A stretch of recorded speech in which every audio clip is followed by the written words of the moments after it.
Islam, Islam, Islam, and welcome to Moorish Heritage and History School. We have a special class today, well, it's not necessarily a special class, but we have class today, a physical class at the Harlem Theater, and the speaker tonight will be Carew DeFontes Ill, herbalist, specialist, and natural birth doula, and she'll be speaking on holistic healing and our spiritual culture. So I'm going to turn this over to Carew. Islam, thank you, Sister Ani Eve, and Sister Roz, and the family. I'm here near Harlem, New York. I'm Carew DeFontes Ill, for those of you who don't know me. Thank you, all of you that came here to the class tonight. And I'm going to tell you just a little bit of the work that I do and who I am. I'm an herbalist, a doula. For those of you who don't know what a doula is a woman who works with other families who are expecting and who are having children. Islam. Having children are in the birth process and the labor process. So throughout the whole pregnancy and birth and labor, she's there to help the family in all ways, you know, whether it's running errands, helping with breathing techniques, making it a comfortable place, educating the families of what's going on and what's happening throughout the whole experience. Basically to help, you know, birth God, you know, the cultivation and getting us together in a great physical, mental, and spiritual place in order for us to, like, really birth, you know, soldiers, warriors, and scholars, etc.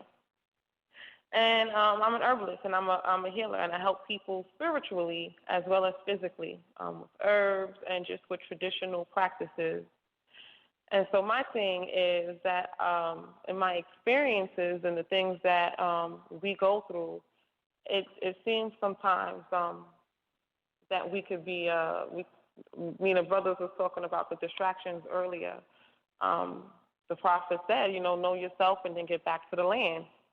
And so we obtaining knowledge of ourselves, but then there's just that whole gap of us getting back to the land. And so in my, what I feel is just that healing, the whole healing aspect of life, you know, and how to heal from the trauma that we've gone through, because that shows up in our home and it shows up in, you know, everywhere, you know what I mean? At school, you know, being miseducated, you know, that's traumatic, you know, that's oppressive, you know, and we know this information, but what do we do with it? You know, how do we use it other than using it to, like, just keep us, you know, on the streets and keep us out here? Like, how do we use this in our daily lives, you know, for us to, like, live longer, smoother, you know, healthier, holistic lives? So I kind of wanted this to be more of a dialogue, because that's how we really get things and we understand them if we work through them, you know, and basically establishing and knowing, like, and getting used to being more communal, you know, talking through things, working through things instead of running from them, you know. And so I want to use this space and this time to do so. And so I want to start off by asking every one of you that's with me here, do you know someone that is sick, or are you sick? Meaning, like, are you physically sick? Is there some type of spiritual sickness you may be going through? Maybe an economic, financial sickness you're going through? You know what I mean? Do you know someone? Yeah. Financially.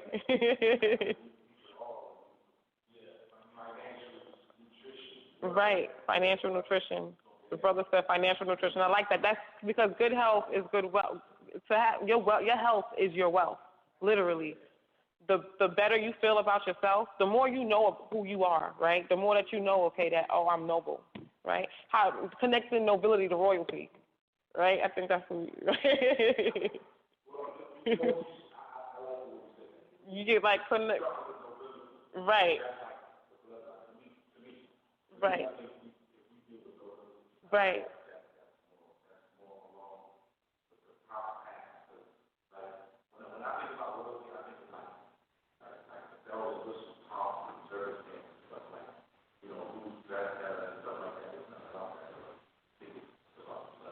Yeah, right. When you know, right, exactly.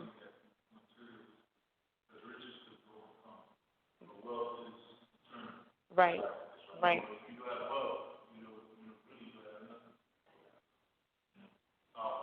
Yeah, the wealth of the mind, and that the wealth, good wealth is good health. The better you feel, the better you live. On all levels.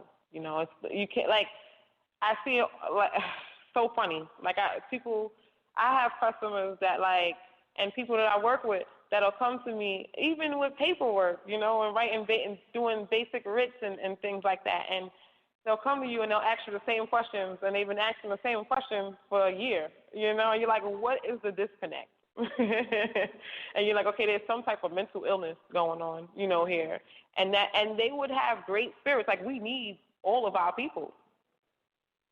So, how can we help them? How can we help ourselves with that? And so this is the healing. It's all about healing. And it's so big and it's so much. We're talking about healing. We're talking about herbs. We're talking about healing modalities, investing in ourselves as far as not being afraid to be open to our traditional practices. We're quick. We still live in Christian we have a Christian foundation still, and we're still operating off those Christian foundations. So we are doing what we need to do as far as the tangible things. But then when it comes to going home, white Jesus is still somewhere. You know what I mean? Yeah, right. And we're scared to do and to practice, our traditional practices. I try to help my people connect those bridges through just giving them more truth and material to read, and just having these dialogues and these conversations.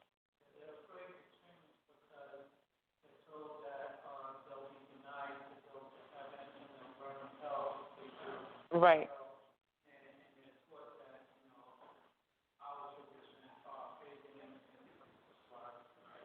Right.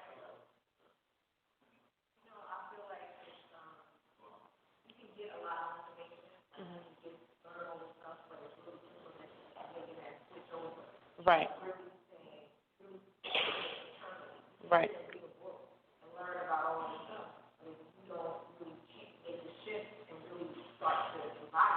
Mm-hmm. Mm-hmm.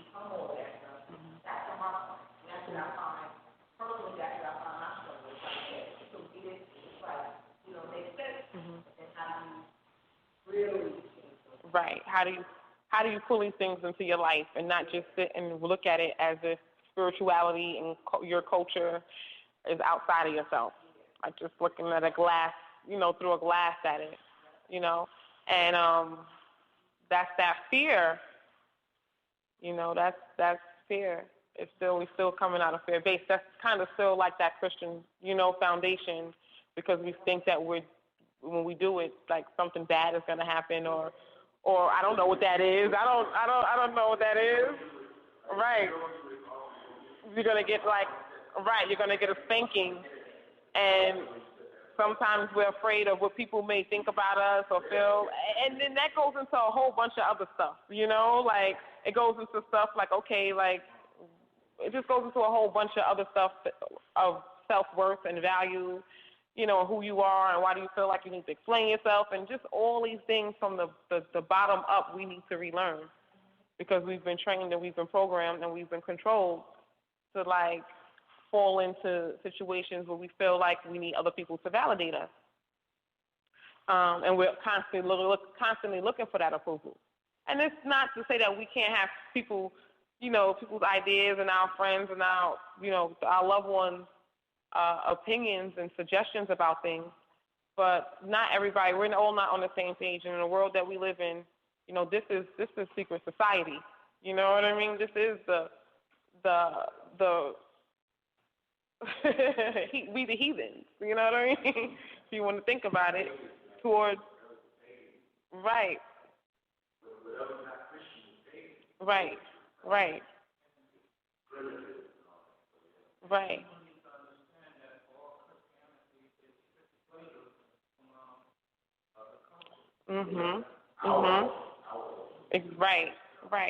And for people who don't really have that, and when usually it's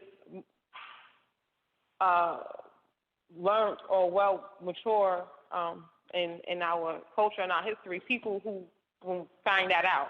You know what I mean? Like usually the regular Christian, if they're not on like some a lot of magic, they usually generally don't know that information. Like not the regular, not the next door neighbor Betty who's been going to church for 30 years. She don't get that. She don't understand that she's on the lower part of it where she's being controlled. And there's people we do have people, to the right of us, maybe she knows all this information, but she's in the church to control. She's using, that's where you find all the sorcerers and the magicians, and it's just the whole playland. So we talking about, this is layers of stuff that's happening. But how do we protect ourselves in all of this? And not only protect ourselves, but be able to navigate and move with what we know. But by using our natural, material, because this is who we are. This is what we do, and we forgot and we lost that we fell from the grace. That's how I feel what that means. So, for those of you who just came in, we're talking about healing, holistic health on all levels, spiritual, emotional, physical, and mental. And financially, yes, economically, because, good health is good wealth, and good wealth is good health. And we're not going to do it individually. Like, that makes no sense. Individually, you have to study, right? And you don't have to. You could even have a study group. However, like, collectively, community, we need to do more. And that's, like, one of the big missing gaps, too. We're doing it by ourselves. Like, we're not going to be, our children, we have to do homeschool. Somebody has to step up and say, okay, let's do the homeschool aspect of this. We have to get together before we step up. We can't just keep coming to these classes. Like Dick Gregory said, he was like, my aunt used to she had a headache for 42 years, and every day she had a headache, she took aspirin. Nothing's going to change until we change things. So I'm asking if anybody knew anybody that was sick financially. You say you were sick financially, brother. Who said? Yeah, financially, or anybody that knew anybody was sick with diabetes or mental. And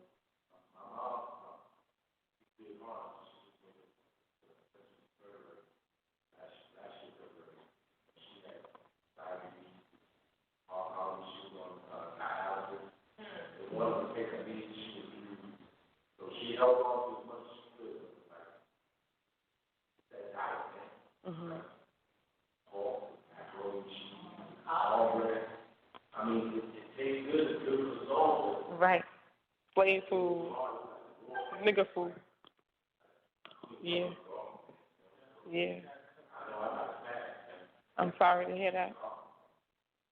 Oh.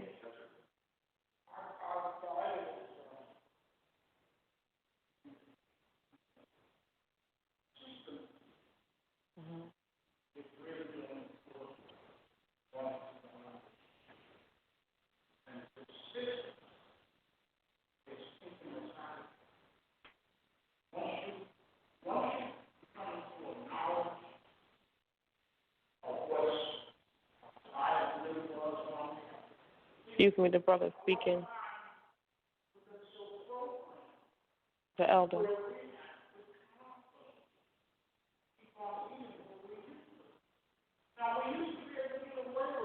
Now, the system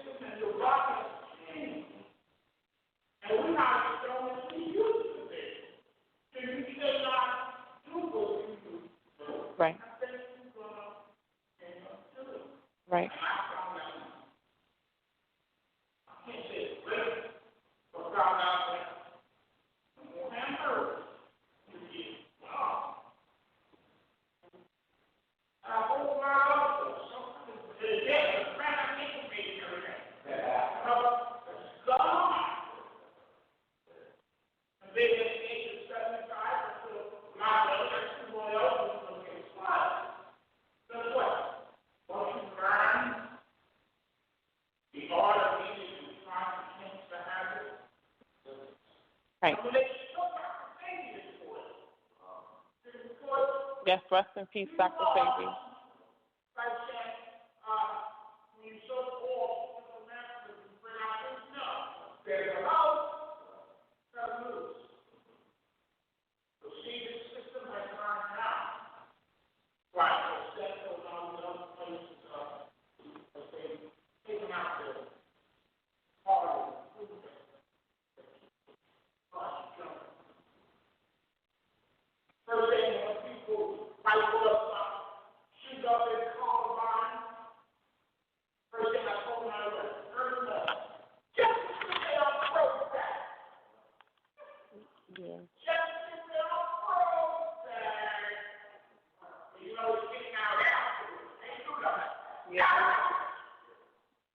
Yeah.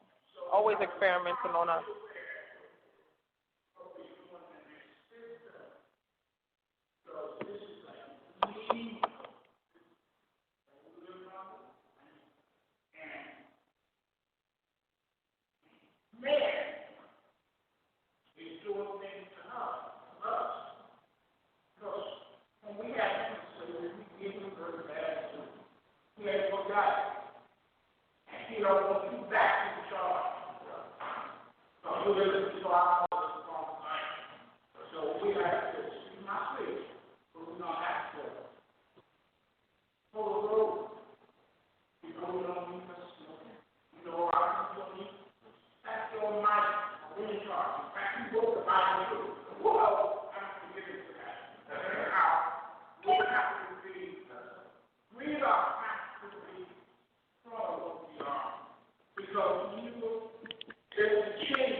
You're absolutely right.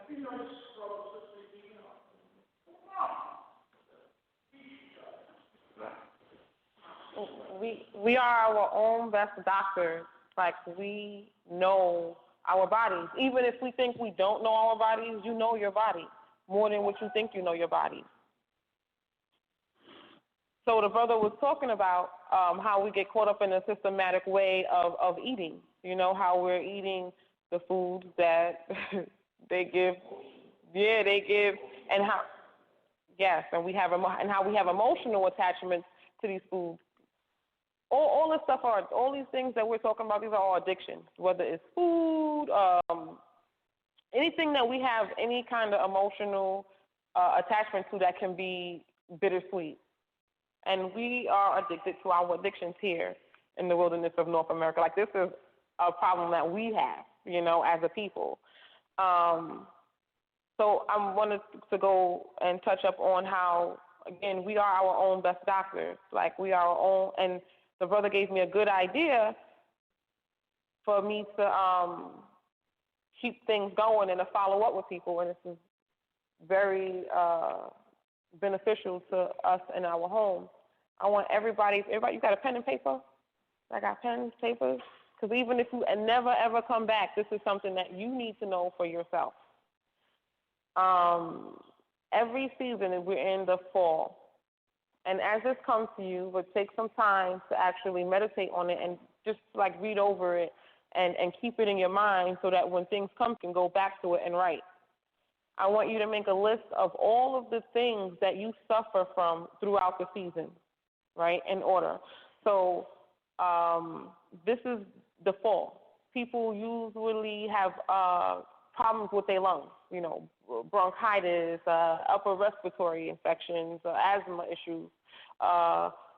This is a time where people are crying more. They're experiencing emotions around people that they've lost in the past, mild depressions, because you're dealing with the lungs, you're dealing with the air, you're dealing with the changing of the seasons, and this is where the air comes the most.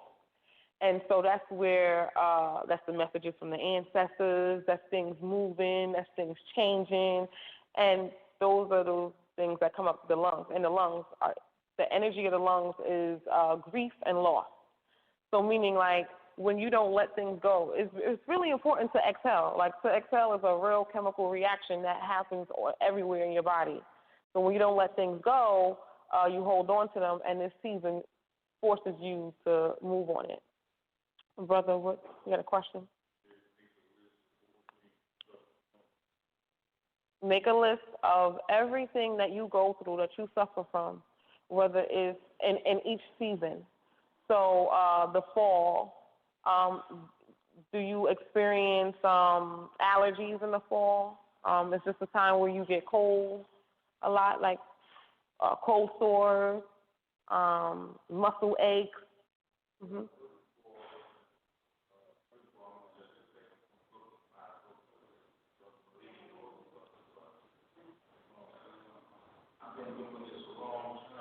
Okay.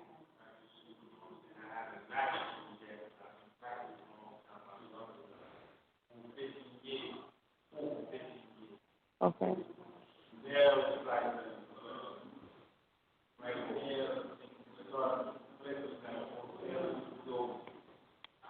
Your kidneys are starting to be distorted.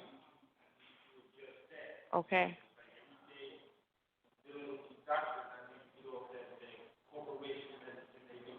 Yeah. Mhm.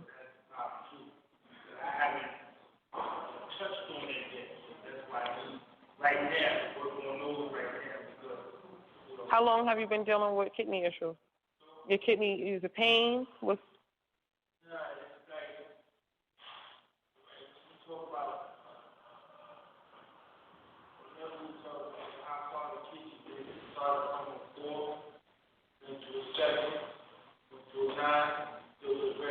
okay.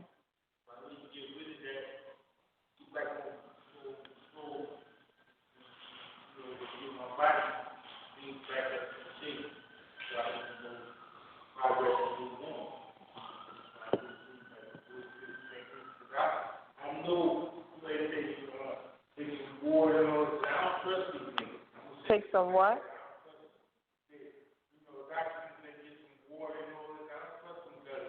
Yeah, no, they here for a reason, and it's not.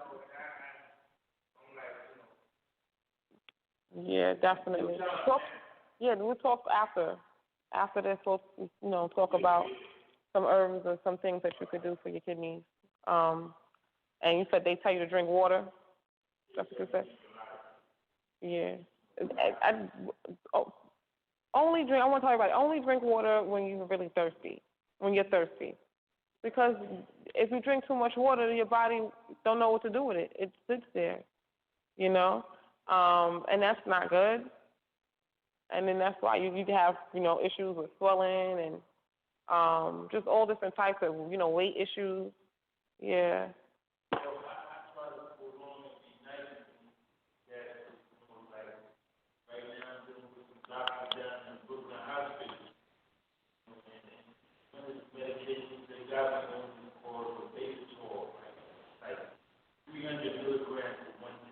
Mm-hmm.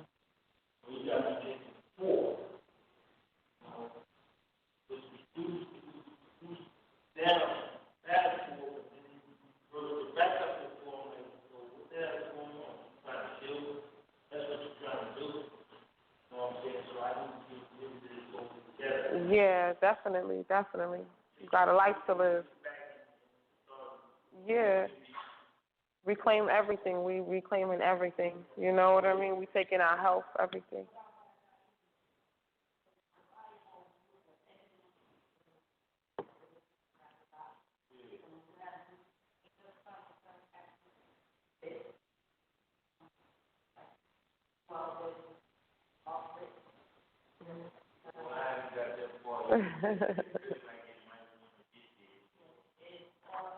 It's a process. Healing is a process. I'm sorry, I'm on a thing too. So I don't want to cut you off this. Don't mind me. Go ahead.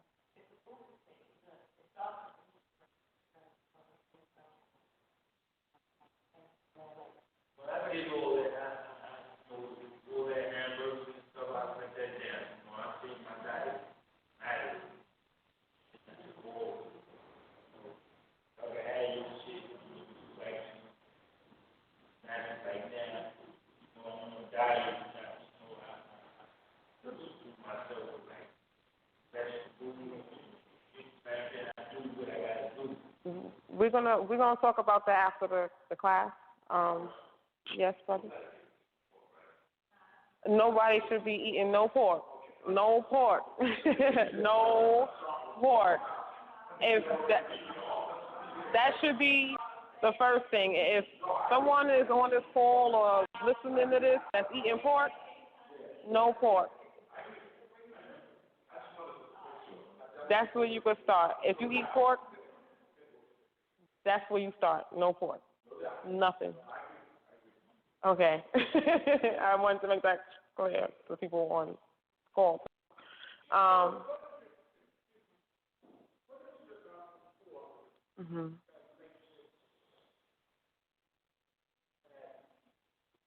So, okay, brother. So the brother asked, what is it about the pork that makes it such a bad meat? And another brother has something to say.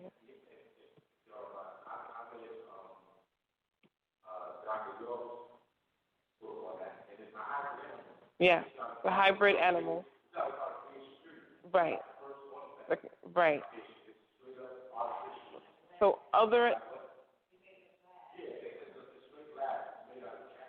right. It's made out of all like low vibrational animals. It's a hybrid animal. Also, to clean up the mess in this world.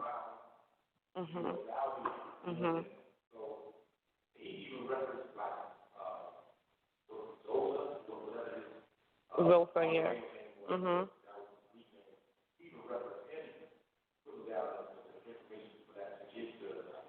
So the pig was created to really clean up the Albion's mess here.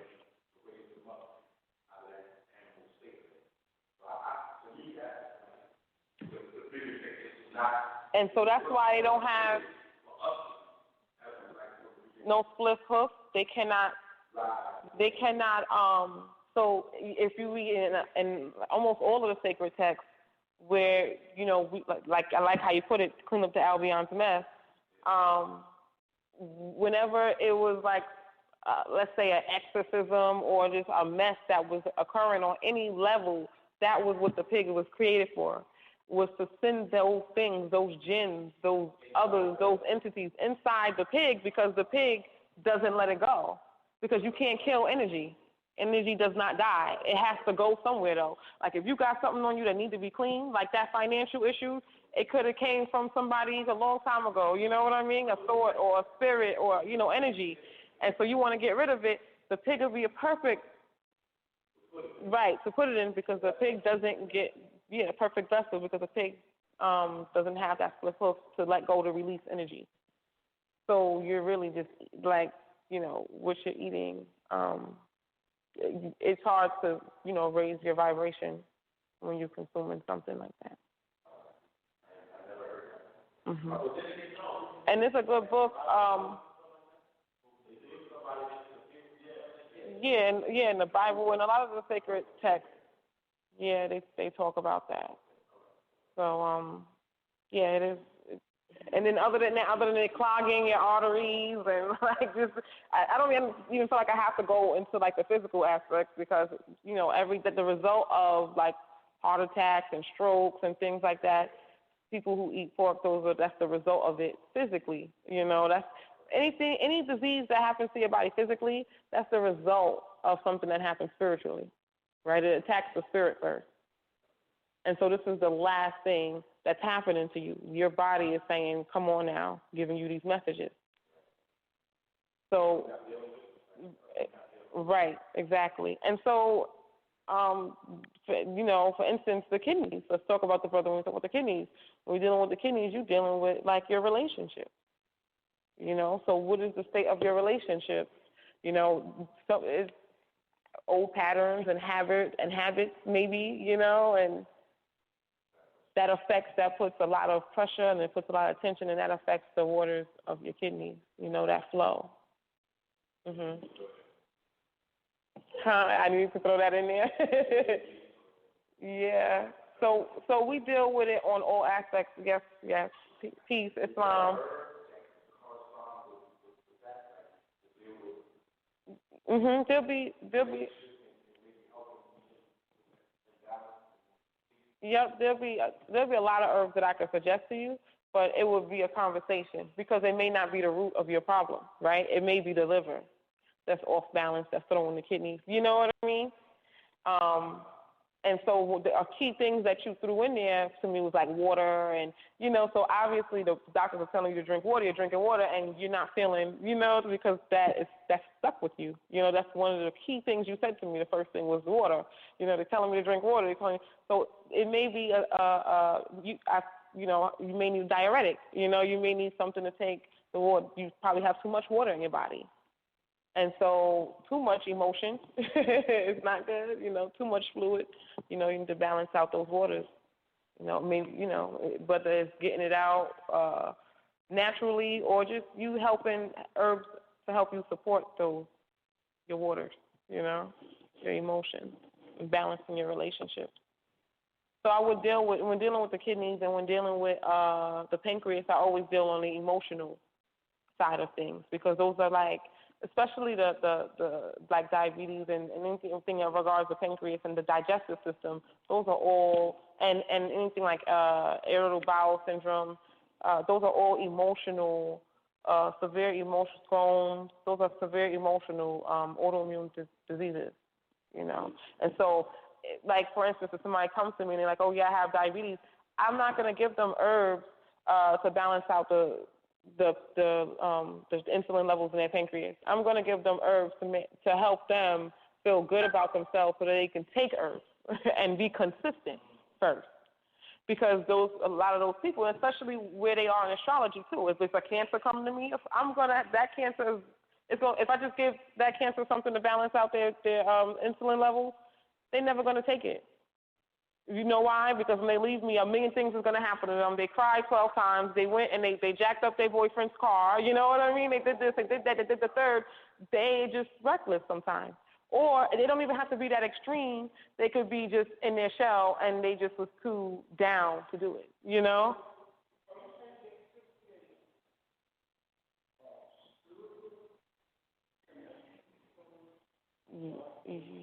Yes, it's definitely a spiritual element that's in this.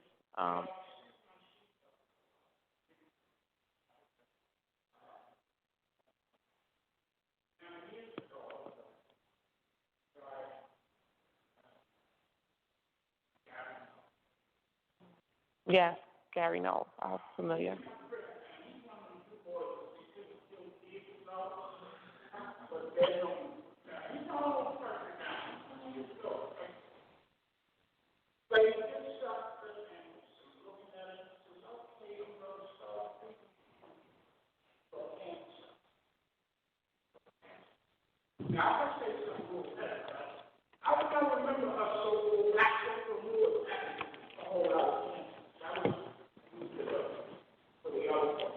Right. Those are because of the hybrid foods we eat. We have those cancers.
Yeah.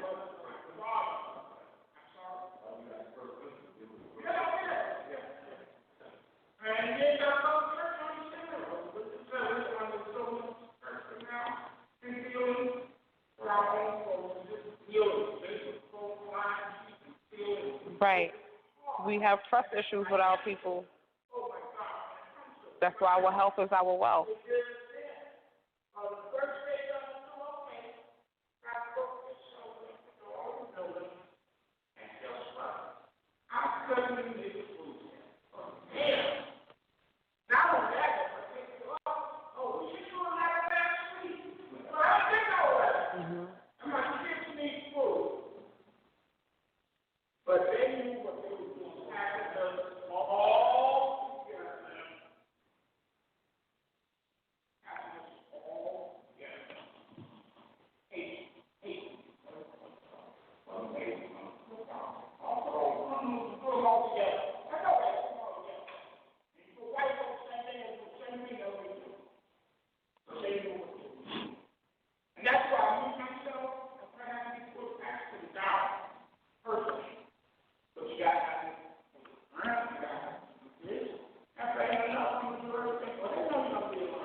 But I told him, I'm going to let the president get it.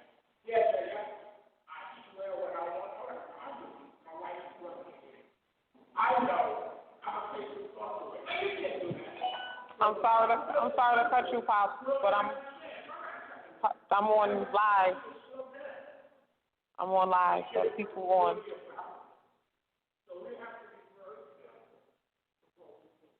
Yes, thank you. I'm going to come back to that, to the wealth and the finances. I'm going to give them, the elder brother Arnold was talking about us, the financial situation came back up, but also about how people, it's hard to trust our people, you know, and we are messed up from a spiritual, ethically, morally, and some of us genuinely want to get right? There's some of us that ain't right. And so now that goes back into the spiritual healing, goes into cleansing and purification. And I'm big on this. I have a spiritual bath line, and I'm really big on just people's energy. Yes, you could feel it.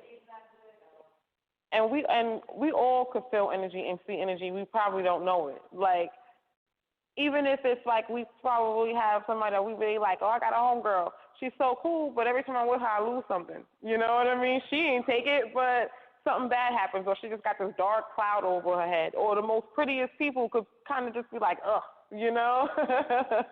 And that's their aura. That's all of the stuff they've been through around them. And then you see people who walk so lightly. And you're like, oh, okay, what's going on with that? Like, how do they get like that? You know, and it's about you.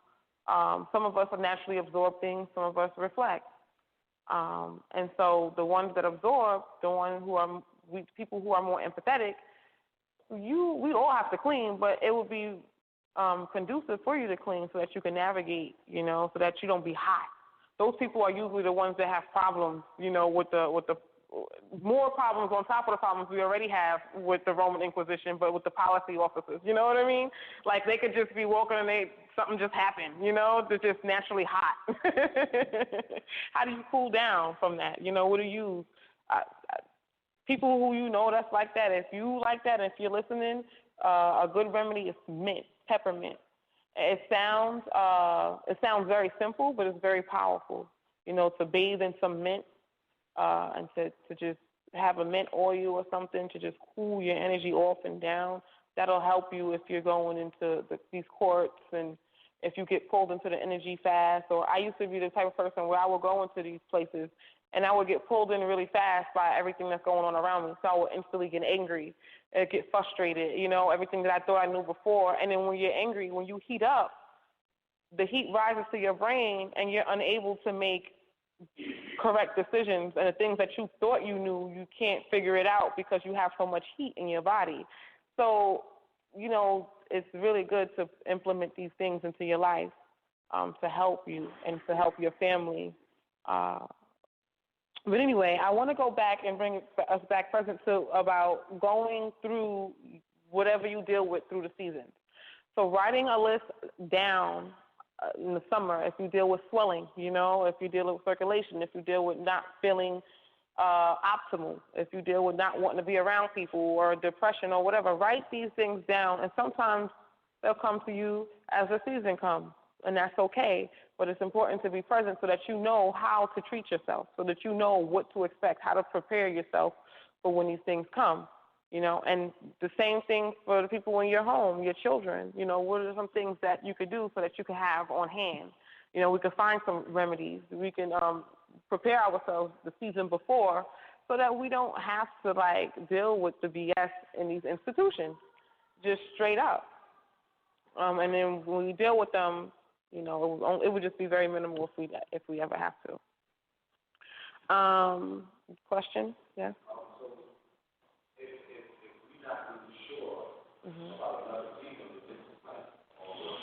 Yeah, it could be an ongoing, right? But and how our mind works too is that once you get into, like, the brother says, this could be an ongoing thing. Basically, it'll take me a year to figure out all 4 seasons. Potentially, it could take you a year, but that's a year of you being, like, present. compared to all these years of you not being present. You just going with the flow. And it beats me all the time how we pick and choose what we want to know about ourselves, but we really do know. And so once you be present for one season, you'll realize all the other things you go through the other seasons. You're like, oh, okay, I'm getting the hang of this. Your memory comes back. Because give yourself more credit. Right, it may not take you a full year. Give yourself more credit. Like, you have more than what you know you have, and you know more than what you think you know. You had a question, brother? Nobody? Oh, okay. I want to go into, because the health and economics is important for our community. And a lot of us, there's a big myth that if we eat healthier, it's more money. But that's not that's not true. But it's not true. They think that, okay, I can't afford to eat healthy. But really, your lifestyle changes. Because when you start eating healthy, you're not eating you don't need as much stuff. You have more energy. You need less. You know what I mean? The more sunlight you get, the more energy, the more interaction you get, the more, the more you build, the less you really need of those things that you won't need to eat a whole bunch of donuts. You know what I mean? Because you're not stressing like you used to. You don't have those same people in your life. You don't have those same parasites that are invading your body that's making you want more. You're not living in that addictive nature. So it actually gets a lot cheaper for you. And it's a big myth. People say that to me all the time. And I'm like, wow, I don't even it's just very interesting to me. But I get it, you know what I mean? Because we think that we have these big appetites, but we really don't have these big appetites.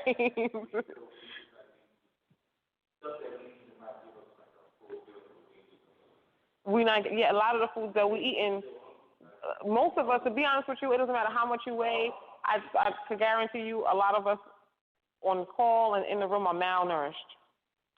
And it don't have to look skinny and like that because you're packing on these starches and all these other things, but you're not getting any nutrition and you're not getting any nourishment. Nothing around you is giving you that.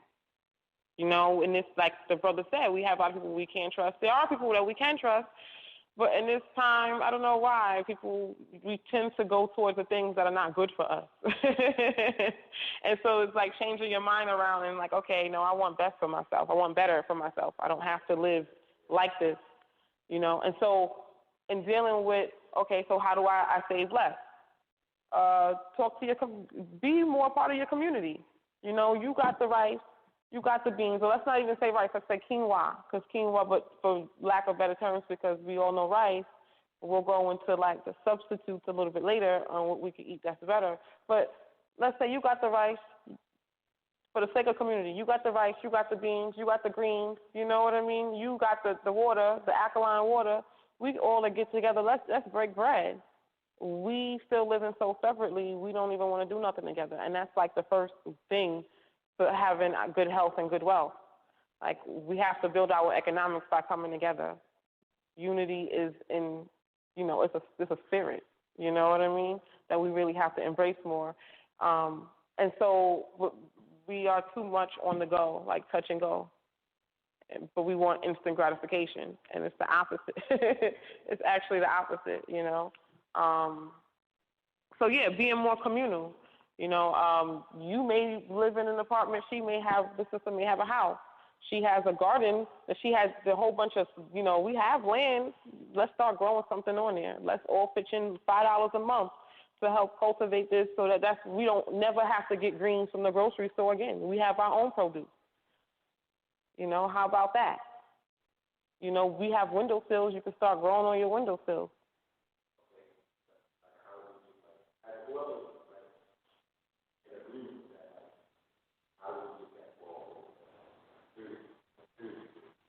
Yeah, it's we the people. The brother asked, how do we get the ball rolling? We the people. We gotta come together. We have to organize it, and we don't gotta wait on nobody to do that. If everybody's serious about doing that, we could find. You got a fire escape, okay? We could 3 pots. He said the brother got a fire escape and 3 pots. 3 herbs that would be great to basil, cilantro, and parsley. Those herbs help clean heavy metals out of the body. But no. So brother, so everybody's ready to do this now. That's Islam. Islam. Let's talk about it. Let's do it. Yes, let's do it. If anybody on the call or anybody in this room, reach out to Roz, reach out to the sisters. If anybody got some space, anybody got some land, I know people with land. I know a brother with 46 acres right outside of Tuscaloosa, Alabama, and it's 3 elders, more, and they're elders, and they're master herbalists. They're kind of low-key people, but they've been waiting for people to come. They want the land cultivated. They want to teach all this stuff on the land. They have people that come out there and don't contribute and just take it as a vacation. But it's out here, and we can do this. And I'm sure there are people that's listening to this right now that have like this, a backyard with a garden, and just don't know what to do with it. Let's start this. So after this, we'll, definitely, everybody that's present in this room, we could definitely get everybody's email addresses. And we'll start it. And it starts by, being present, and reaching out and being here. I'll be doing the health classes. If this is something that we want to do, let's do it. Yeah. Get it, brother. Okay, let's do that. Let's everybody match $5. Let's start something. Let's start.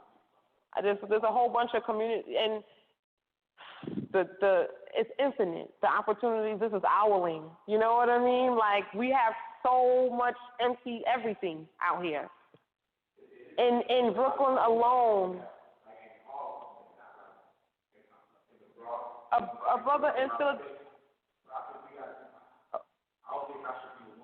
brother in Philadelphia last year had a lot, and what he did is more.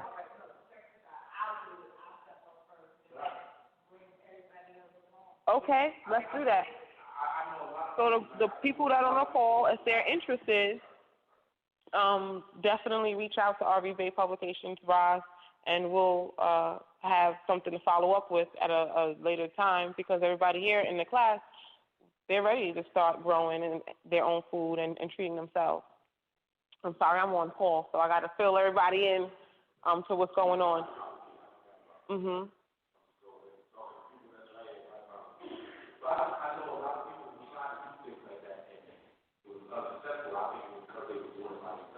Yeah, we gotta do it together. You can't do it by yourself. I mean, you can, but at the end of the day, you'll see you get stagnated because the work is a lot.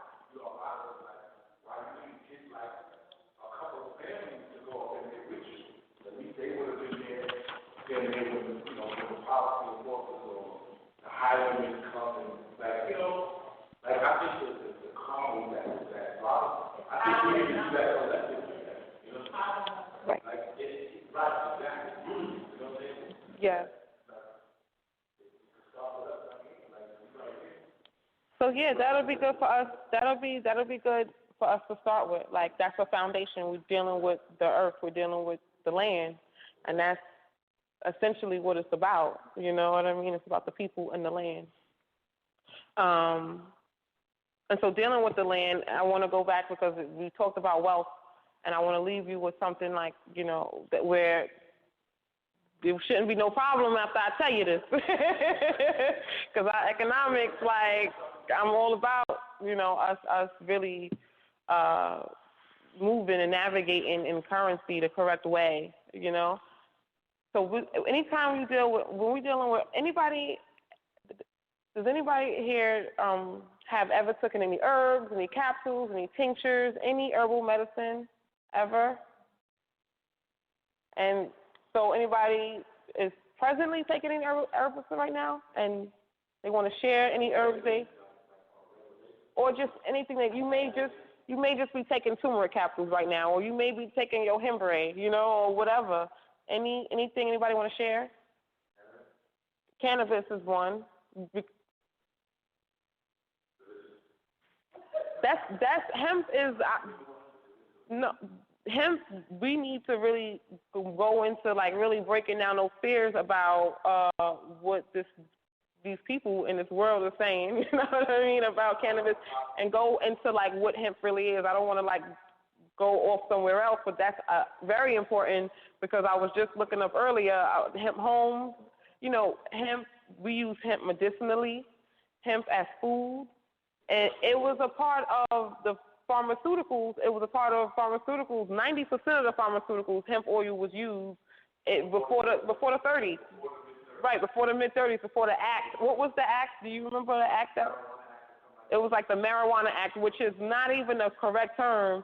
You know that lawfully we don't call, we won't say marijuana. We wouldn't say that at all because that's their term. That's their jurisdiction. You would never want to say marijuana. This is our medicine, and we use it for several. And we've used it just throughout time for everything. There's hemp homes that are being built and made, hemp farms everywhere, and we're the only ones that's not in it. But we the ones that cultivated it.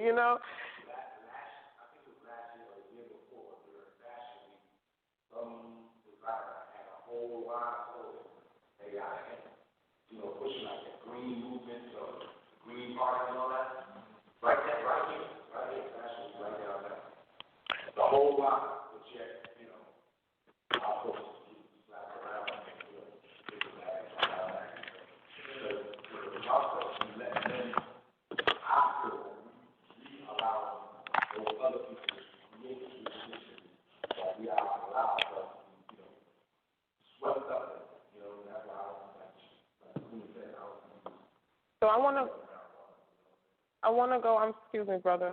I want to go into some just some different terms on herbs so that we could be familiar with what we're doing and how to do it and methods of preparations. Meaning, if I say get some dandelion, okay, am I getting a dandelion root? Am I getting a dandelion tea, loose leaf? Am I getting a dandelion tincture? What is a tincture?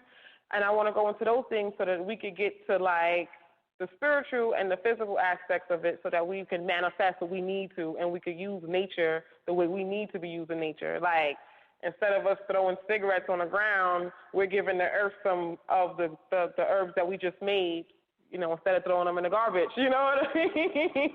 Because that's a big thing because we get what we put out. And so we're not even conscious sometimes of what we're giving the earth and what we're not giving, contributing. You know what I mean? Same thing as each other. What are we giving each other? What are we getting back? Like, this makes a difference in everything you do, in the writs that you write, and how you speak. And you just got to remember that, like, at the end of the day, it's about moral and etiquette, and not even etiquette, ethics. You know what I mean? You vibrate in. We have to vibrate in that right tone, like how does that look? How does that, when we're not vibrating that spiritually, how it looks physically, it's all jacked up. Like everything is all messed up. That's the people who have been, suing a corporation for the last 20 years doing the same thing. You're like, I don't get it. Where you living? You know what I mean? When are you going to actually be free? And then you have some people who, as soon as they find out that they're the heirs to the land, they free. That's all they need to know. You know what I mean? It should be like that, but it's people, we struggle because there's a lot of bondages on all levels. You know what I mean? And we've went through some crazy stuff, and we got to really heal some of that stuff. So anyway, I want to go over what some basic terms for herbs. So when you're dealing with roots, anybody can name any roots that they've dealt with, any herbal roots? Ginger's my favorite, one of my favorite roots. So when you're dealing with roots, anything that's in root, ginger, dandelion, burdock, those are really common. You're dealing with the heart of the herb. So you could use the roots more than once, more than twice, right? And in some herbs, you can regrow the roots. But the roots are very ancestral. So when you're taking roots, you know that they're going to work deeply, right? So if you've taken burdock for the blood, you know that that's going to work on a deep, like it's going to really cleanse the blood, and it's going to cleanse the blood at a level to where a really deep level is deeply rooted. So it's going to pick up those. Burdock is going to pick up the stuff, the toxins that your mother was injected with when she was pregnant with you, right? And so since you haven't, or you can do burdock, or you even do something that's really good is red palm oil for the blood, even though it's hard for people to take it. But the roots deal on a ancestral, on a deep level. It's a deep level of healing. And so I like using roots when I make syrups, like winter syrup. This is time where people get sick. And syrups are really good for emotionally because our people need love, you know, so it really hits that emotional place. I'm not saying that I love bitters. You know, I do love bitters because bitters are good for the digestive system and they work. However, like, I'm all for balance. I'm not going to give somebody who's already bitter stuff, right? We need to warm people up sometimes. If you come to me and you say, and this person has if this brother comes to me and he's just like, F the world, and he's very sick, I'm not going to give him any herbs that's going to make him want to feel that way anymore. I want to give him something. I'm going to give him something more, a syrup or something. Now, if I have a sister that comes to me and she's just very passive and she needs to stand up for herself, I may give her something bitter. You know what I mean? Because that'll balance her energy out. That's why I told you we could talk about what herbs I can give you for your kidneys, but I mean I could tell you a whole bunch of herbs, but it depends on your constitution, on what I'm going to give to you. Yes, specifically. So when we're dealing with roots, that's what we're dealing with. So the sister said ginger. So this is a common theme today is wealth, right? Because I've heard that a few times. And ginger, she said ginger. Ginger is really good to get the blood moving, right? If you have any circulation problems, any problems with moving or flexibility, if you're lethargic or fatigued or any problems like that, ginger helps get these things, gets it moving. You could also add ginger to anything that you want to move in the body. So, for instance, if you're taking an herb, it's always good to take herbs with herbs that are like ginger, that are hot and fiery, or they call them catalysts, because it gets other things moving in the body. It starts things to move in the body. If you're a hot person already, ginger probably wouldn't be a good thing. You know what I mean? I would probably do peppermint, you know, or something very minty. But ginger, spiritually, ginger is for power and prosperity. So ginger is how I got my business started. I just took a piece of ginger. I tell people ginger all the time. It's my first thing that I tell people when they say, oh, I can't afford you, or I can't do this, or I can't do that. I'm like, oh, I need a job, or I don't know what I want to do, because it deals with the root chakra, meaning that's the chakra in the chakra system. Are you familiar with the chakras? Yes. Yes, the chakra system is the meridian system in Eastern medicine. That's the spiritual body. And these are our energy centers of our body. This is our chi. So we have 7 areas. But we have more than 7, but we start off with the 7 basic energy centers in which gives us life. And the first chakra, which is the root chakra, which is our foundation, our prosperity, our groundingness, our nourishment, our feeling loved and safe and protected and having our basic needs, food, clothing, and shelter, ginger rules that chakra, and ginger also rules like the first and second chakra. So what it does, it helps you it reminds you that, wait, hold up.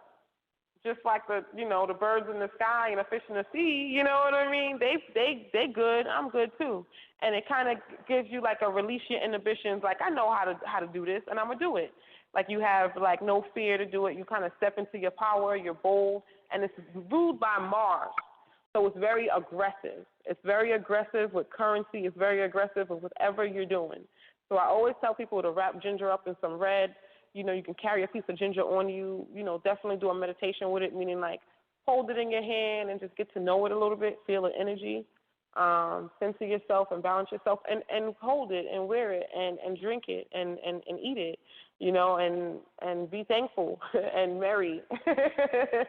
And hold it for a few weeks or a few months, a couple months, and you'll start to see, like, it is ruled by Mars, it's very aggressive, so you'll see fast. You'll see it fast, it working in your life. And it's not doing nothing for you, it's just helping you activate something that's within you, remember things that's within you. And so when we dealing with plants and herbs, we got to remember that these are spirits. These carry life. So we're dealing with life force. So we want to be gentle. We want to approach it with care. We want to actually be mindful, like we would be mindful to our children or to the next person, And so that would be the way to connect with an herb. That's the best way to connect with an herb. Other than reading about it, the number one way is actually having that herb and watching how it grows, because it has a story, and it's going to show you its story just by it living. It speaks your language. You just have to tune in. And so that's why approaching it with care is, and thank you for bringing ginger, because that's the herb, the first herb that I always teach about. So it's like we're in synchronicity. That's just how spirit moves. Somebody had a question. I'm sorry. Okay. So when we're dealing with loose leaf, like, so say, for instance, you go to the herbal store and you say, okay, I want to get, and I'm not talking about, like, the yogi teas or the, like, what's another common tea that people get, Lipton. Those teas are not medicinal. Those are, I don't know what that is. We mean, it's like, yeah, it's trash. I just want to make that clear that those are not medicinal teas. Those are just for flavor and for maybe warmth, for when it's cold outside. But when you go to an herbal store and you get loose leaf, you would make an infusion out of it. And so an infusion is where you do not boil loose leaf. You would pour boiling water over it, and this is called steeping. And you will cover it up for about 10 to 15 minutes, depends on the herb. If it's a herb, if it's a herb that is a nutritive, which is has a high nutritional content, you would want to get the most out of it, so you would steep it a lot longer. You would steep it overnight. Those are herbs like alfalfa and nettles. Those are herbs that are good for the blood, and they help just nourish the body's overall health. Meaning it gives you it goes exactly where it needs. Nutritive goes exactly where you need it. So an alfalfa may do something different for you than what it may do for you. Alfalfa may go straight to your heart. It may go straight to your spleen. So that's how plants. That's how they're so intelligent. It's very personal. Herbs are very personal, because it's your story. Yes. Mhm.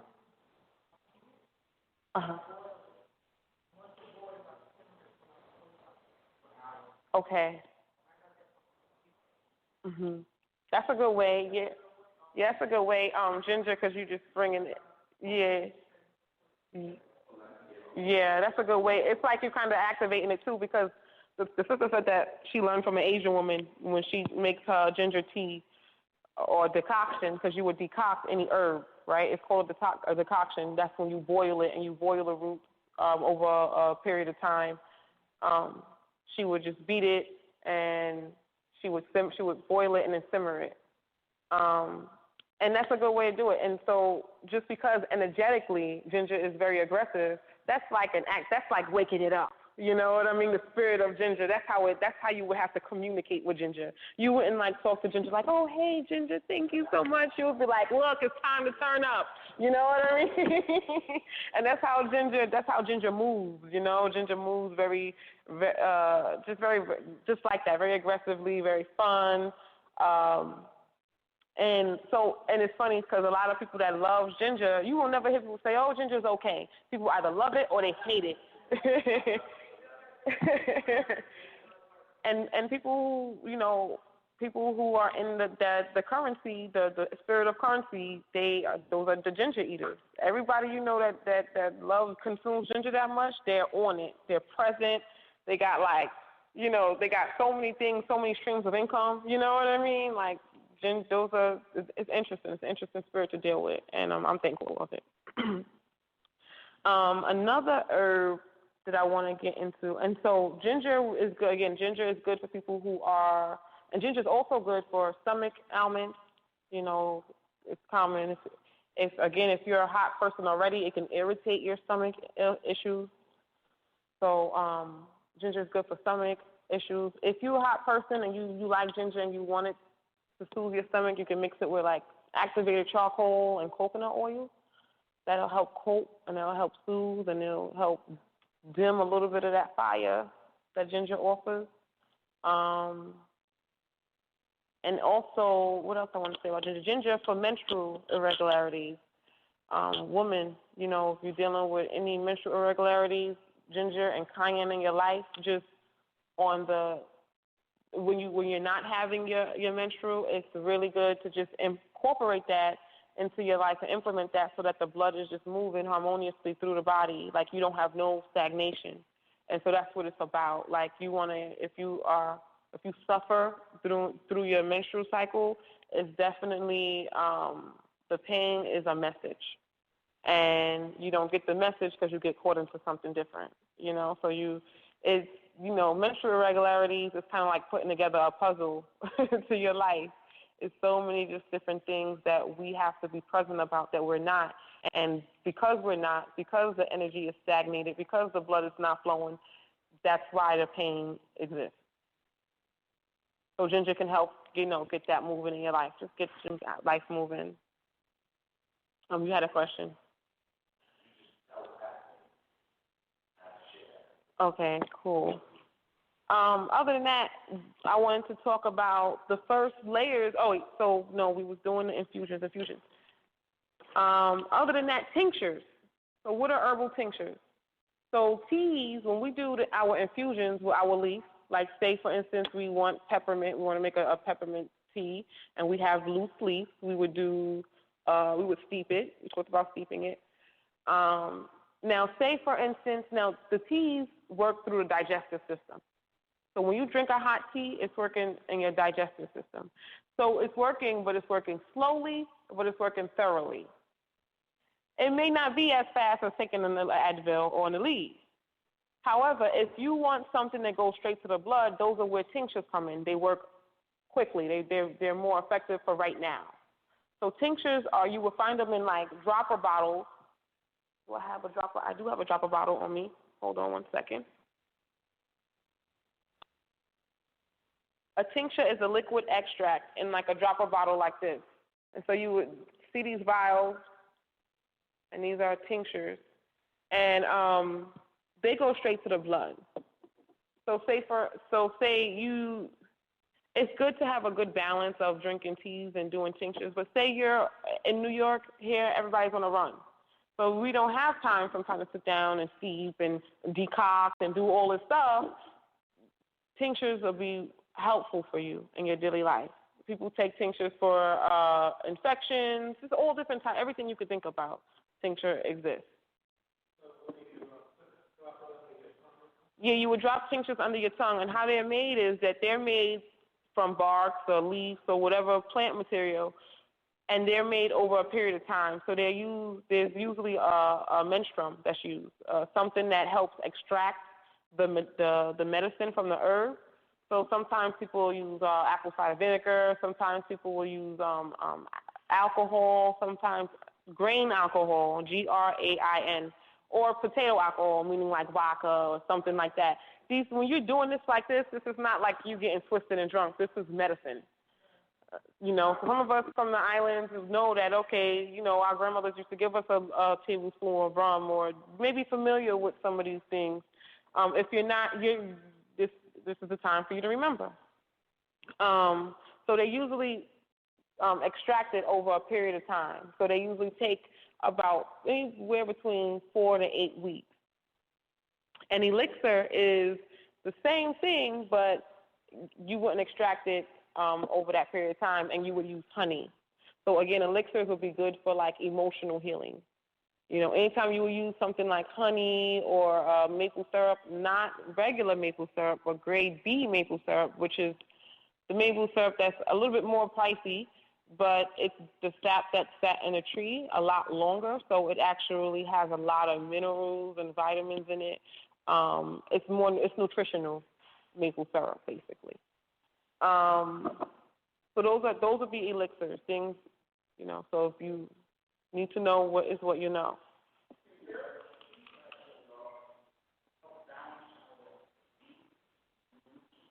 The immune, would affect the down? Say it again.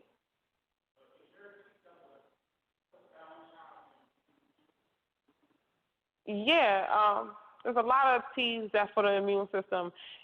When dealing with the immune system, I would ask, like, what is going on? Like, is it arthritis? Are you dealing with, like, are you always getting sick? Like, what exactly is happening with your immune system?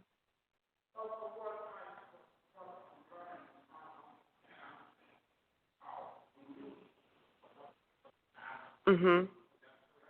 Yes, the immune system. The immune system is that's our protection.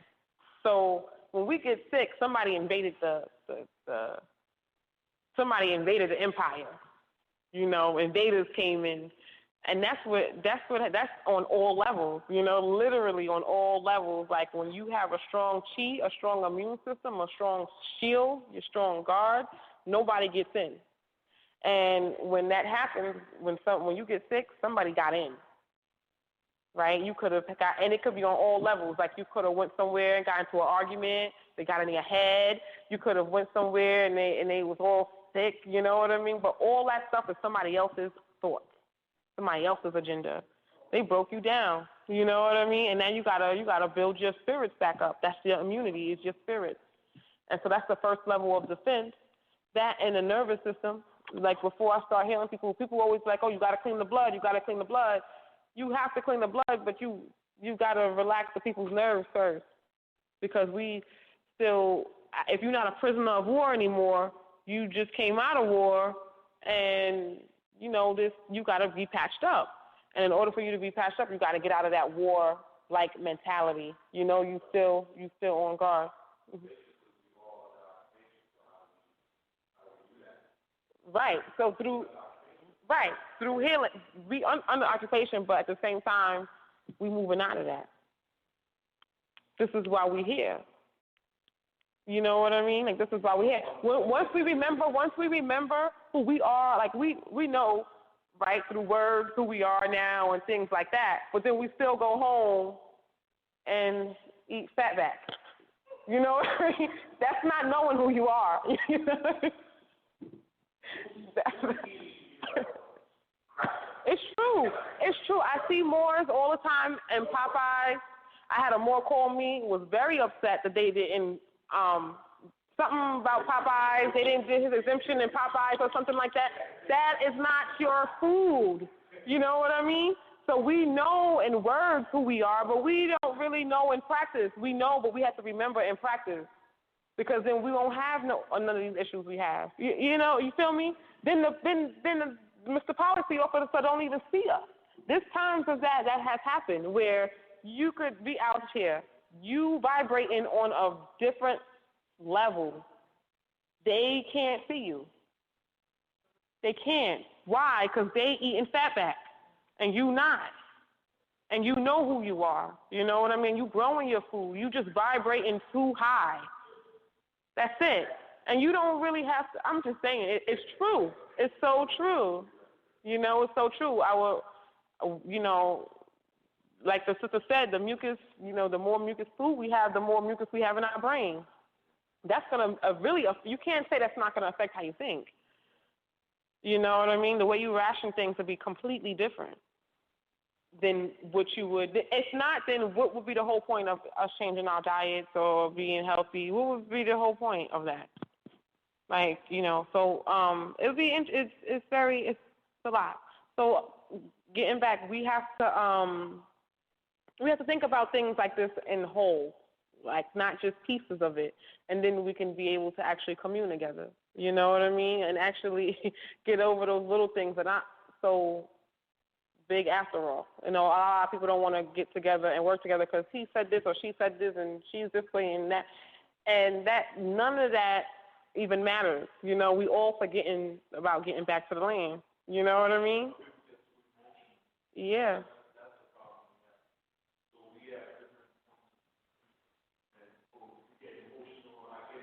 Mhm. Right. And right.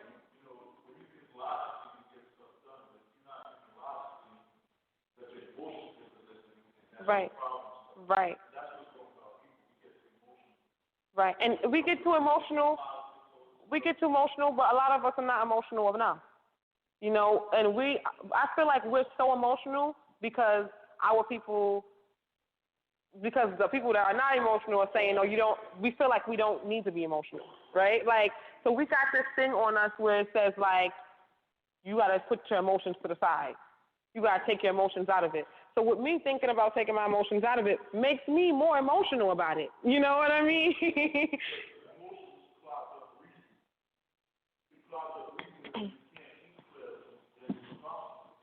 It just depends on where you put your emotions.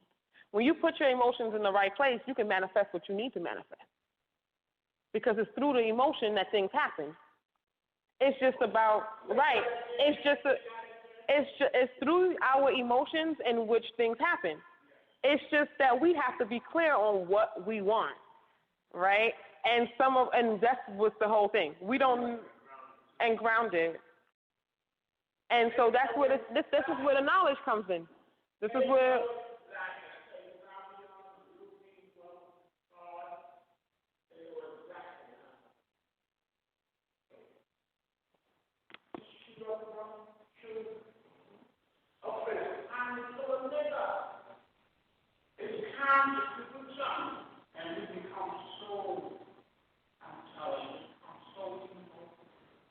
That's where religion comes in. Mhm.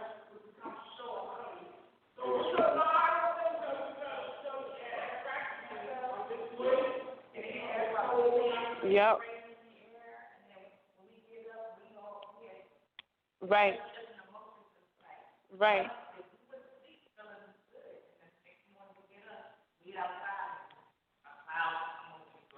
Right. Go walking into somebody else's magic and agendas. Mhm.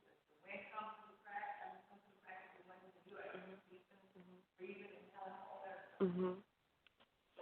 Yeah, we have a lot to deal with, and we have a good place to start. Again, is at that list. What are you going through? You know, what are some of the things you making yourself present to yourself about yourself? You know what I mean? Like, am I in the wintertime, my hands get really rough and dry. You know, those are things you want to put down. You want to just being as exact as you can so that we could actually start this. You know, because if we know what we're going through, we'll know what we need to put in the garden. You know, we know what we're investing in. You know what I mean?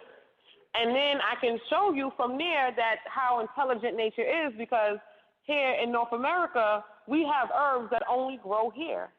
And then when we look at those herbs, when we look at ginkgo, and we're like, oh, wow, and we look at all the herbs that grow here naturally and grow in abundance, these are the remedies to things that we deal with every day, that we're going through here every day, not over there or anywhere else, but right here. And so, I give homage to all the medicines, they all ours, the Asian medicine, the Ayurvedic, but they grow in those places for certain reasons.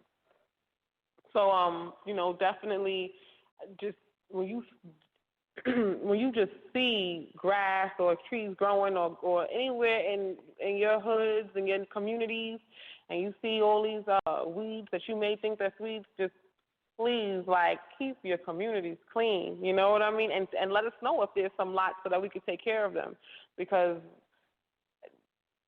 a lot of the stuff is being endangered. You know what I mean? And this is our medicine. This is our medicine. Like, if you look at the things that when we throw out your trash, you're throwing your trash on your medicine, on your food.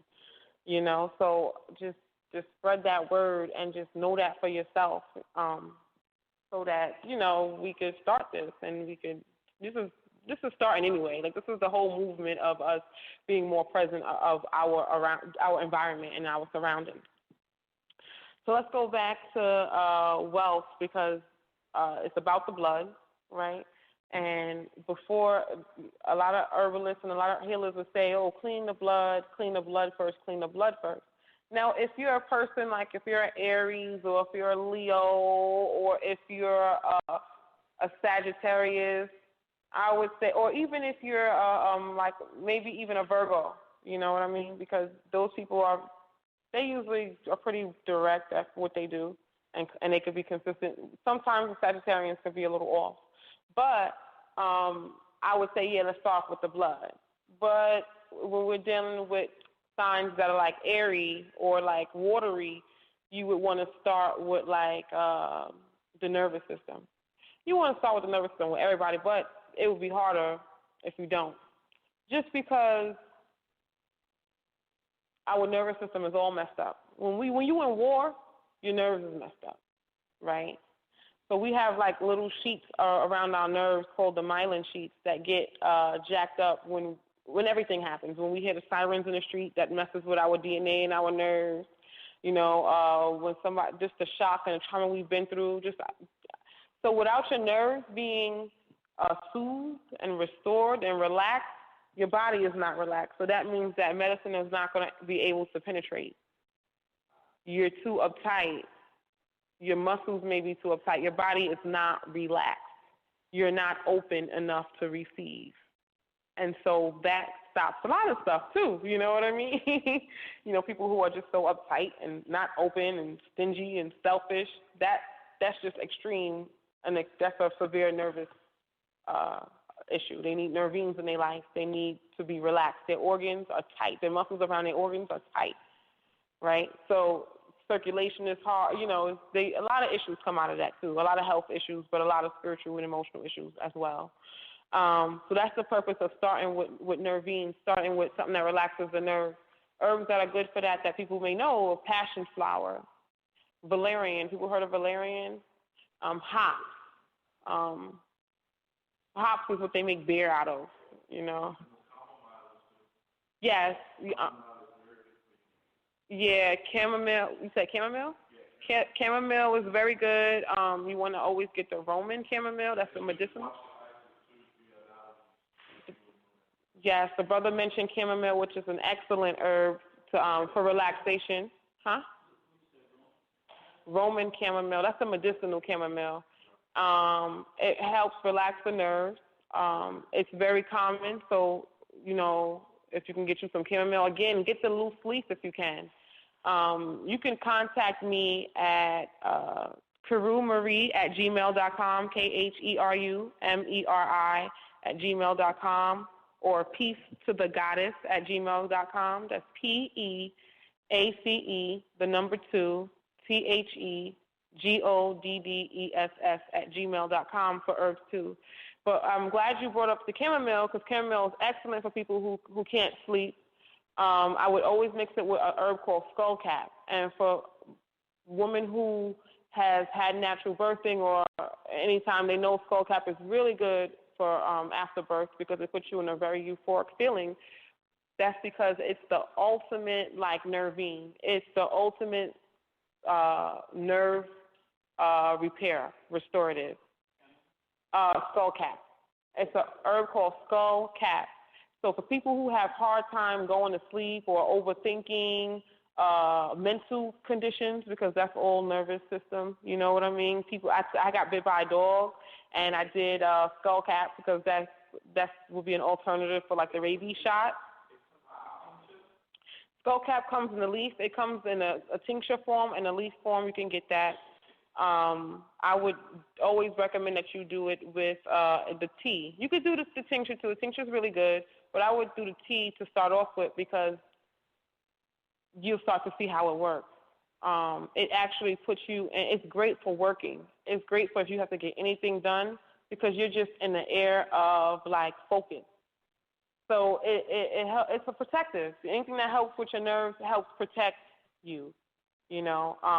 And so how skullcap works is that it's hard for things to get ideas and thoughts to get in. And so your thoughts are kind of protected. And so now you can think, now you can sleep, now you can move. Oh, the skull cap? Oh, so I took the skull because it helps prevent the bacteria from going to the brain. It doesn't carry the message. Does that make sense? Yes, it stops the rumors. It stops the rumors, let's just say, if that makes any sense.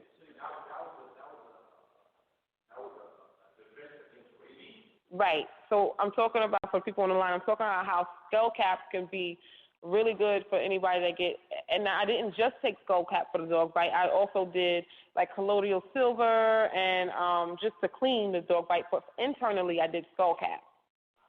And, that restores the nervous system. It helps, with because a dog bite could be traumatic. So it could break up that connection. It could break up something within you. It could stop something, whatever you was doing, whatever thought process you had, it alters that. So, skull cap and chamomile is a great combination to put together.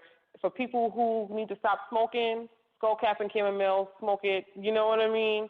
It'll help you with the tobacco crate. It'll just help you. It's a great alternative. Chamomile, you brought up chamomile. People who love chamomile and it is easily accessible to the people. Well, chamomile also, if you need, it's also a good prosperity herb for prosperity. People say if you go to the casino, you spray chamomile. It's supposed to be good for gamblers' luck.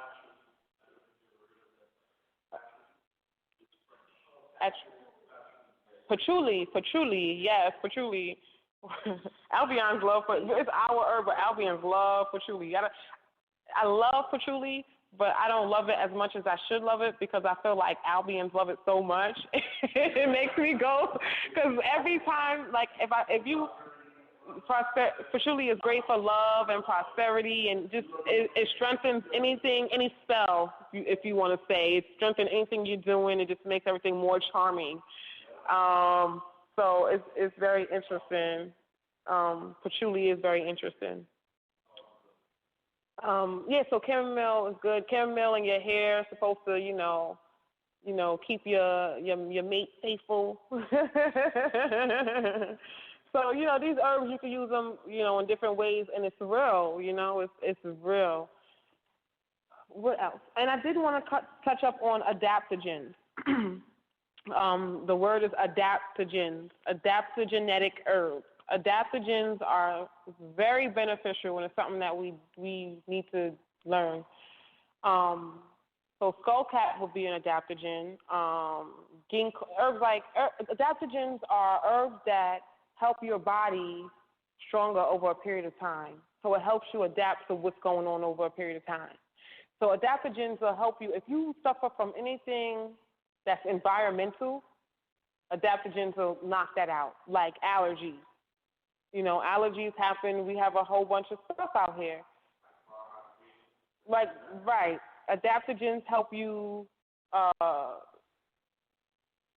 it really, really helps you, like, resistant to all these things, basically so that nothing can really touch you. You're never going to get sick. It basically prolongs your life, and it slows down the aging process. No, and so the brother just brought up golden seal. So golden seal, I just wrote golden seal down. I was going to talk about golden seal. Yes. Golden seal, and somebody asked about, I'm sorry, before I go on about the golden seal, somebody just asked about eye cataracts. Cataracts in the eyes. There's eye bright for eye healing. And also red raspberry. Red raspberry, boil some red raspberry, wash your eyes. All about eye healing and just any issue with your eyes is how you perceive the world. How are you looking at things? You know what I mean? So that's really, really, really, really big. There's a saint for that called Saint Lucy. When you go into these botanicals, they make her look like an Albion. She was actually a very beautiful, dark woman, a melanated Moor. She she was actually the woman of the eyes. So, you know, you would go to her for ask her for healing with your eyes. But eyebright is a herb. It comes in powder form generally, and you would wash your eyes out. Just daily care with your eyes and really, really changing the way you perceive the world. How are you perceiving the world? What is life for you? You know what I mean? What have your experiences been? And instead of probably looking at things being hard, or like you've seen too much, or you've seen suffering, what is the beauty that you've seen in all of these things? You know, that's a big difference of changing your eye health. And so we're going to go back to golden seal. So golden seal is an herb that you would, an adaptogen is something that you're able to take over a period of time, a long time, for like the rest of your life if you choose to. A golden seal and like echinacea, golden seals, those are very temporary herbs. Those are herbs that if you want to take it in a long period of time, you would stop. You would take it for 2 weeks. You would stop for 2 weeks. You know what I mean? You would take it. You would use your discretion. Take it 2 weeks. Stop 2 weeks. Take it for. You know what I mean? Because it really has no. It could kind of be hard sometimes on your body. It's there to clean the blood, but you don't want to poison it. Like it cleans any herb that's there to clean the blood, or any herb that takes poison out of your body can actually poison you at the same time. So those are the herbs that could be dangerous because the overuse of it could do the opposite, if it makes any sense. You know what I mean? Because it's like you're trying to get rid of something. So there's an herb called rue. And rue is like to get rid of the evil eye or negativity or whatever. If you do too much of it, you're going to kill yourself because, you know what I mean? If that makes any sense. Golden seal, you have to take a lot of golden seal to kill yourself, but you don't want to blood poison yourself. Golden seal cleans the blood, right? It takes like the bad bacteria and the viruses off the blood. Golden seal, echinacea. Golden seal is more antiviral though. Meaning it's good for like viruses and things like that. Golden seal, like that's a great blood cleanser, and I do golden seal once a year for about 4 weeks, but I take a 2-week break and I do 10 drops twice a day, and that gives my blood a reboost. Like that just like cleans the blood. Balances me out very well. Anything that happens, that's all I need. That's all anyone generally needs of golden seal, you know. It cleans the blood. It's very thorough, so you don't need any more of it. But golden seal spiritually is something that I really want to talk about because golden seal helps you repair ancestral financial karma. And so I like to also bathe in golden seal because golden seal can help you financially for old financial problems that your mama been in, that your mama's mama been in, that daddy been in. You know what I mean? That's how thorough golden seal. Because anything you got, because you're working with the blood, you're dealing with the blood. Think about it, golden seal. You know what I mean? And it's for the blood, so you're dealing with the bloodline. You're dealing with correcting, you know what I mean, the wealth of the bloodline. So golden seal is something that we should have in our homes. Yes. We got it right. And right now, right, we the authority. Exactly. We the seal. Exactly. So let's do it. And so Islam. So we should have golden seal in our house. Golden seal right now is very expensive, but it's very worth it. Huh? It tastes, but it's it's royal dirt.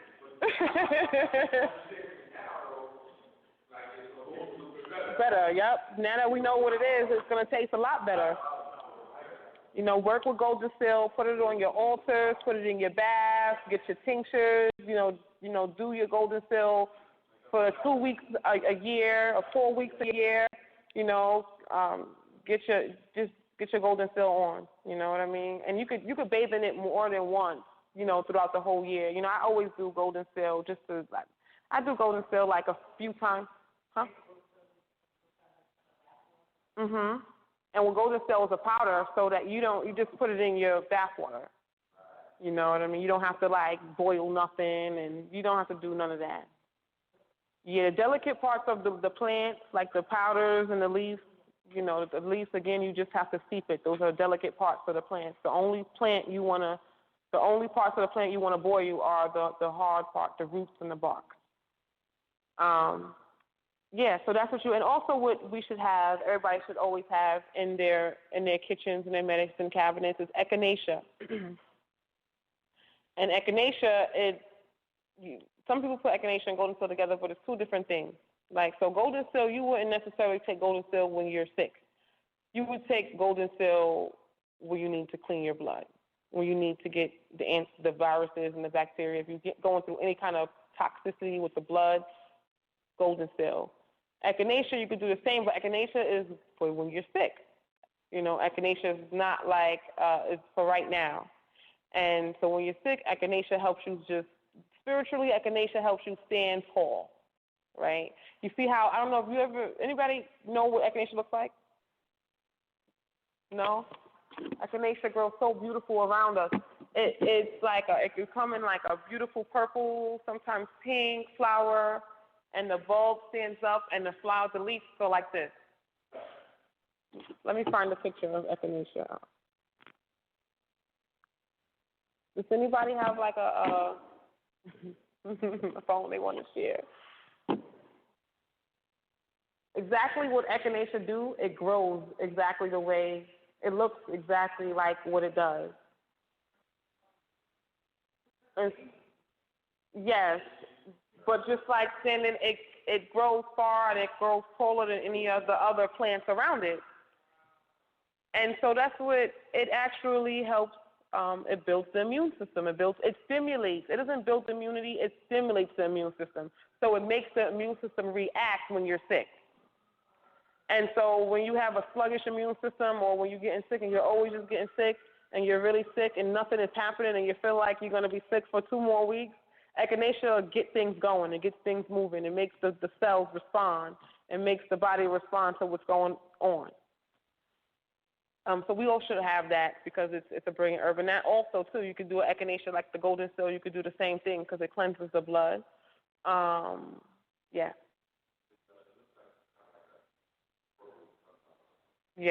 It's like purple. It comes in like pink sometimes. It does look like a sunflower, but it's not a sunflower. Yeah, it's probably a part of the sunflower family. Let me ask the Raceae the family. I can get back to you about that. What? Everything that works good for us works good for them. Right. If they're in the right vibration.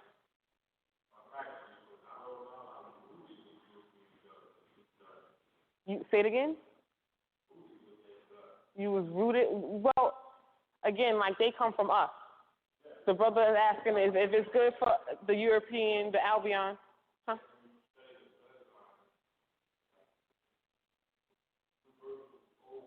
That's us. That's the God gene. Right.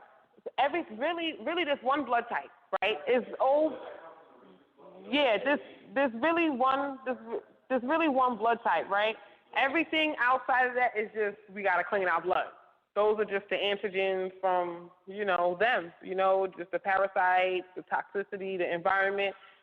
So just to cut all that, it's really one blood type. And when you go out there, if they say this and that and that and a third, that's the bacteria on your blood, and that's them lying. They just like to separate things, so they want to put you in a category. You got this blood, you got that blood, you got that blood, but we got all. You know what I mean? Right. They classify. Right. So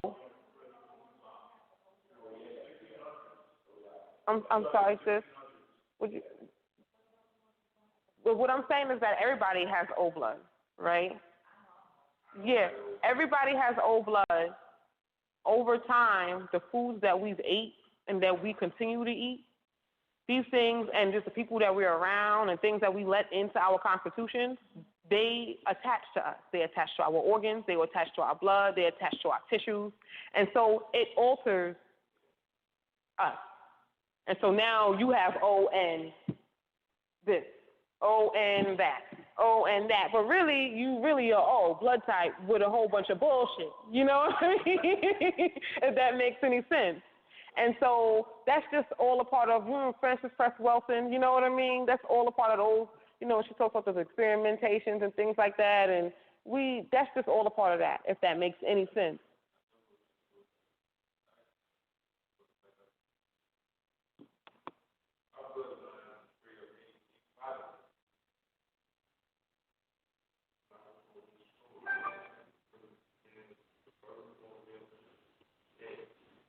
Right.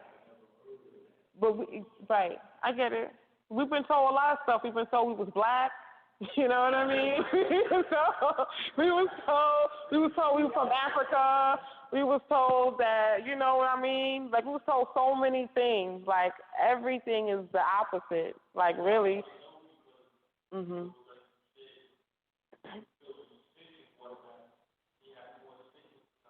Mhm. Right.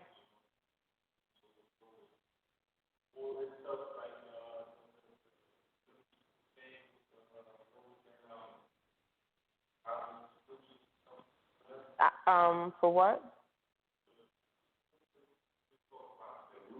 The root.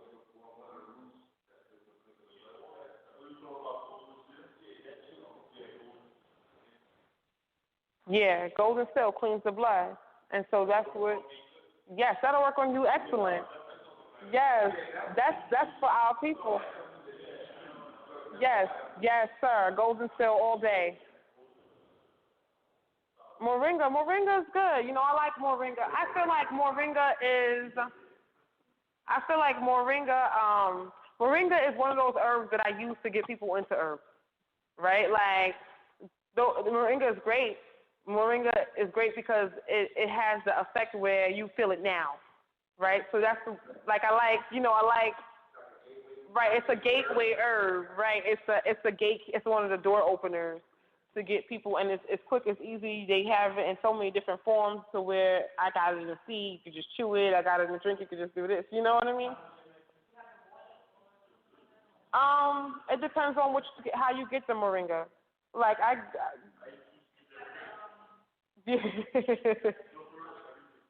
that's what's up.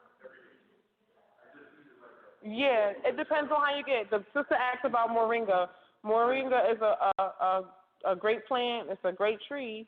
I told her that I use the tree. I use the plant. To tell you the truth, I don't use it in my practice. But when I've had moringa and I have studied moringa, and I do like moringa, and I like moringa for people who are on the go and who are really new to this, right? Because, like, it works at first. But then when you're ready for some real deep nourishment and you're like, okay, I'm ready to start this, then I'm like, all right, let's put the moringa down and let's go to something, the next step. Make you throw up. It's an emetic. So chamomile is an emetic too. So you don't want to drink no more than 2 cups of chamomile because it'll make you throw up. Which is good. Those herbs are good for poison, right? So if you feel like somebody poisoned you or you feel like you got something in your system, okay, I got mad chamomile, I'm going to drink 4 cups of chamomile to get it up. I'm going to eat the whole seed, the whole bag of seeds of moringa to get rid of it, So that's how you use that. What else? There's so many other things I have on there.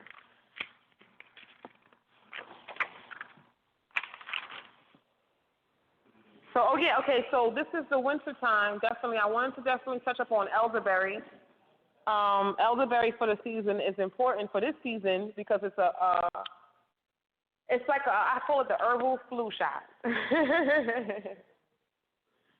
And I take elderberry every year, and every time I take elderberry, I don't get sick. Like, literally, like I do a tablespoon of elderberry every morning. I do 2 tablespoons every day, 1 every morning, 1 in the night, and I do not get sick at all. I'm the type of person that I was the first one getting sick. Like, literally, I would get sick. I would be sick already. Like, right now, if this was before October October 15th, so October 12th is when I would get sick for the season.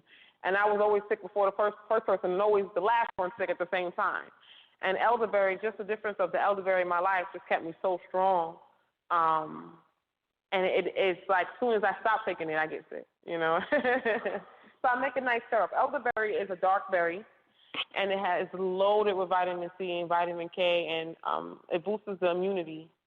Elderberry, they say elderberry, like 1 cup of elderberry is like, I want to say like 60 oranges. It's like really, really, really high in vitamin K. So therefore, and it's not for you to take when you're sick. It's for you to take. It's a preventative. And so what you could do with the berries afterwards, you can make like a nice jam or a spread or whatever. You could even sweeten it, and you can use sweeten your tea. So if you want to make some chamomile tea, and you could make an elderberry syrup and sweeten it with your tea. You know, sweeten that. You can use it in so many different ways.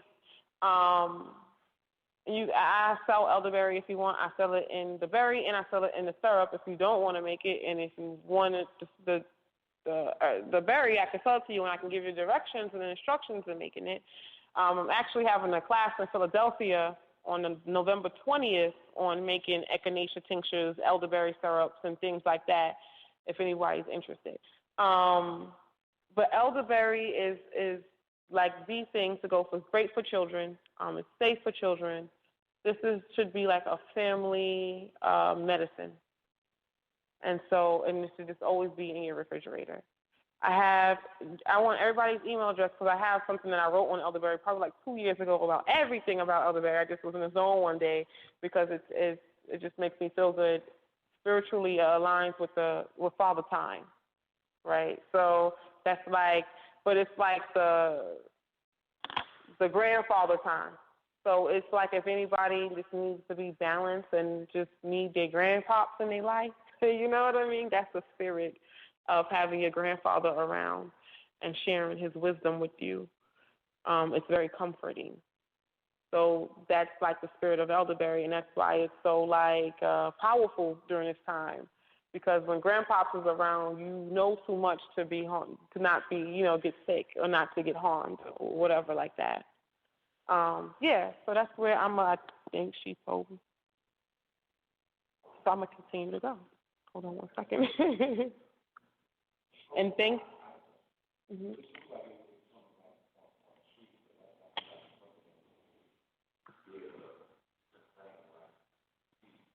What, elderberry? Yeah, it's a dark berry. It's a really dark. I have some really. It's called Nigeria sambucus, and that's usually people say elderberry, but usually for some reason people like to use the Latin term for it. It's really hard to. It's not hard to identify, but like you said, maybe you could zoom in, or you could probably click on the image instead of clicking on the elderberry. And you can see it's a really dark berry. It's darker than, oh, okay. Yeah, it's a really dark berry. And so much about elderberry. Like, elderberry is just so fascinating to me, just because it's just so powerful and potent. Again, I'm having an elderberry. But you had a question. You had another question. I'm sorry. You cut me off, and I forgot what I was saying. Mm-hmm.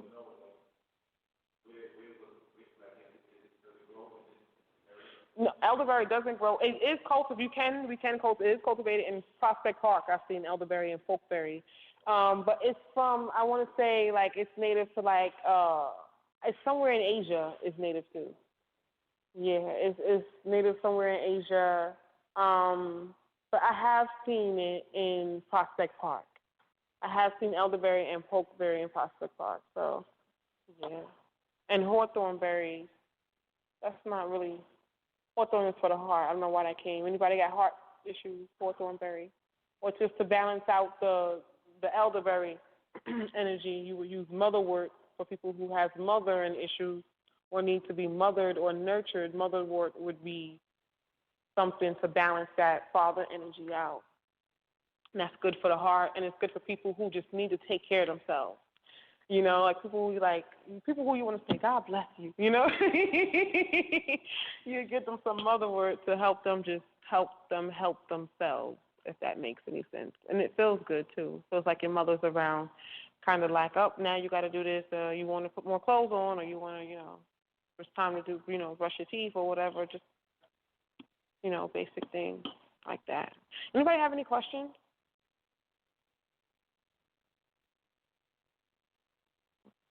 Yes? You're going back to ginger. Okay.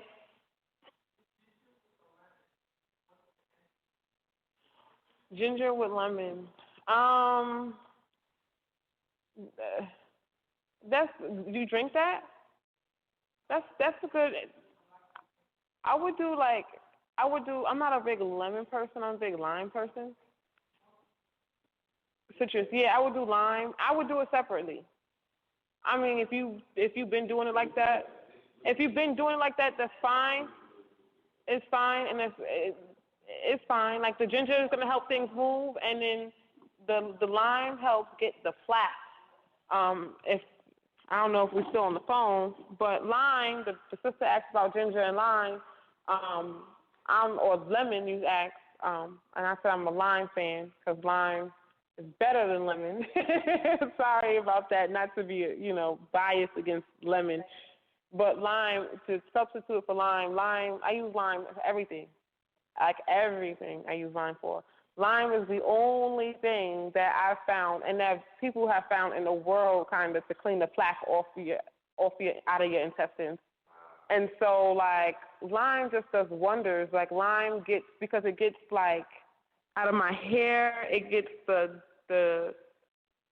lint. It brings the lint to the surface, so it pulls things out. And so I use it on my doorknob, you know, after, you know, when people are always touching things. Right. I use it in baths. Like, before I give people, like, I do spiritual readings and things. Before I give any of my customers, if somebody got some crazy energy, I'm like, you got to bathe in some lime and some cloves. But lime is always, like, the integral part of it, because lime just gets stuff out and off and under, and, you know, it just really pulls things out. And, you know, it allows you to go and to expose and reveal your true beauty, really.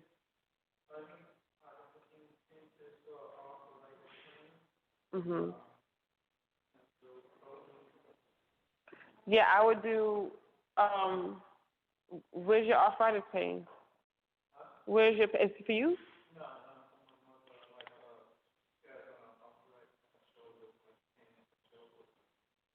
Yeah, I would do. For your mom, I would do like some kind of mushroom, like reishi mushroom.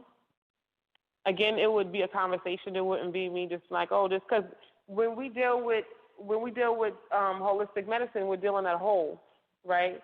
So it's like, when did the arthritis start? It could have started when she got into this is an autoimmune deficiency. So it started when she was broken down, you know what I mean, and then something came in. So sometimes it's like, okay, when did this start? How did this happen? What does it feel like? You know, then I got to get to know her nature a little bit. Like, I wouldn't want to give her something that's opposed to her. Even, okay, for instance, these two brothers, they both come to me, and they're like, I need something, I have a cold. I'm not going to give them I can't give them the same thing. In Western medicine, you can give at least for everybody in this room that got a headache. But I can't do that here because he has a chest cold and he has a head cold. So I can't treat him for chest cold herbs, for head cold herbs, because he has a chest cold.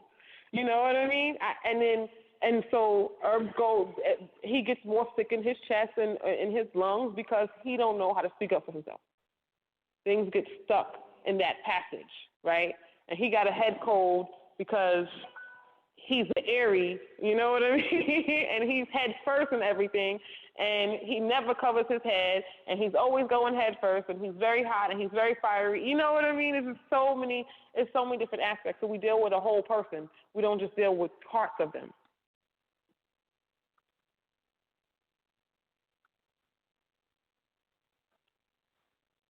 Yes.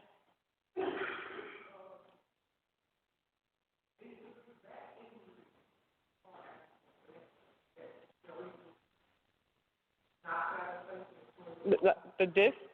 Mhm. Yeah, again with any back injuries, and when people have like dislocated discs and things like that, and I hear over and over adaptogens, and we talked about adaptogens earlier, things that help your body, herbs that help your body heal over a period of time, right? Also, another thing is comfrey root. Comfrey root is a root that helps your body heal, just in general. Like, for someone who comes to you and have so many problems, like I got this, I got a broken leg, and my kidneys is messed up, and I got diabetes, and they just told me that I got hepatitis, and my head hurts every day, and I'm limping, and all these things, and somebody robbed me, you know? Like, comfrey root. Comfrey root helps heal the whole person. But also acupuncture is really good. So that person, like, and I'm not talking about, like, acupuncture, like, and no offense, you know, because we're entitled to everything here, but I noticed that when I tell people, and I wish it was different, that we could just go and get, you know, go to our welfare doctors and stuff like that, but they don't serve us. They still giving people crackhead doctors, you know, you know what I mean? Like, you know, so good acupuncturists. I have a couple of good acupuncturists I know, and again, your health is in your wealth. So when you invest in yourself, you really you're investing in your whole body, and you're investing in your life. Yeah, but adaptogens are good too. But acupuncture is great. Will be great. Mm-hmm. Fasting is great. Hold on one second. Also, if that back pain is related, if that back is related to like sharp pains or pains that's uncontrollable, there are different herbs. Like we'll talk about it, but like white willow, which is aspirin in its pure form, right?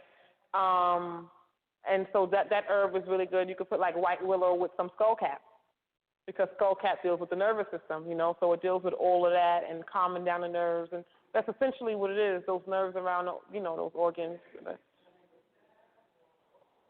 You could do, I would ingest it, and I would do a salve.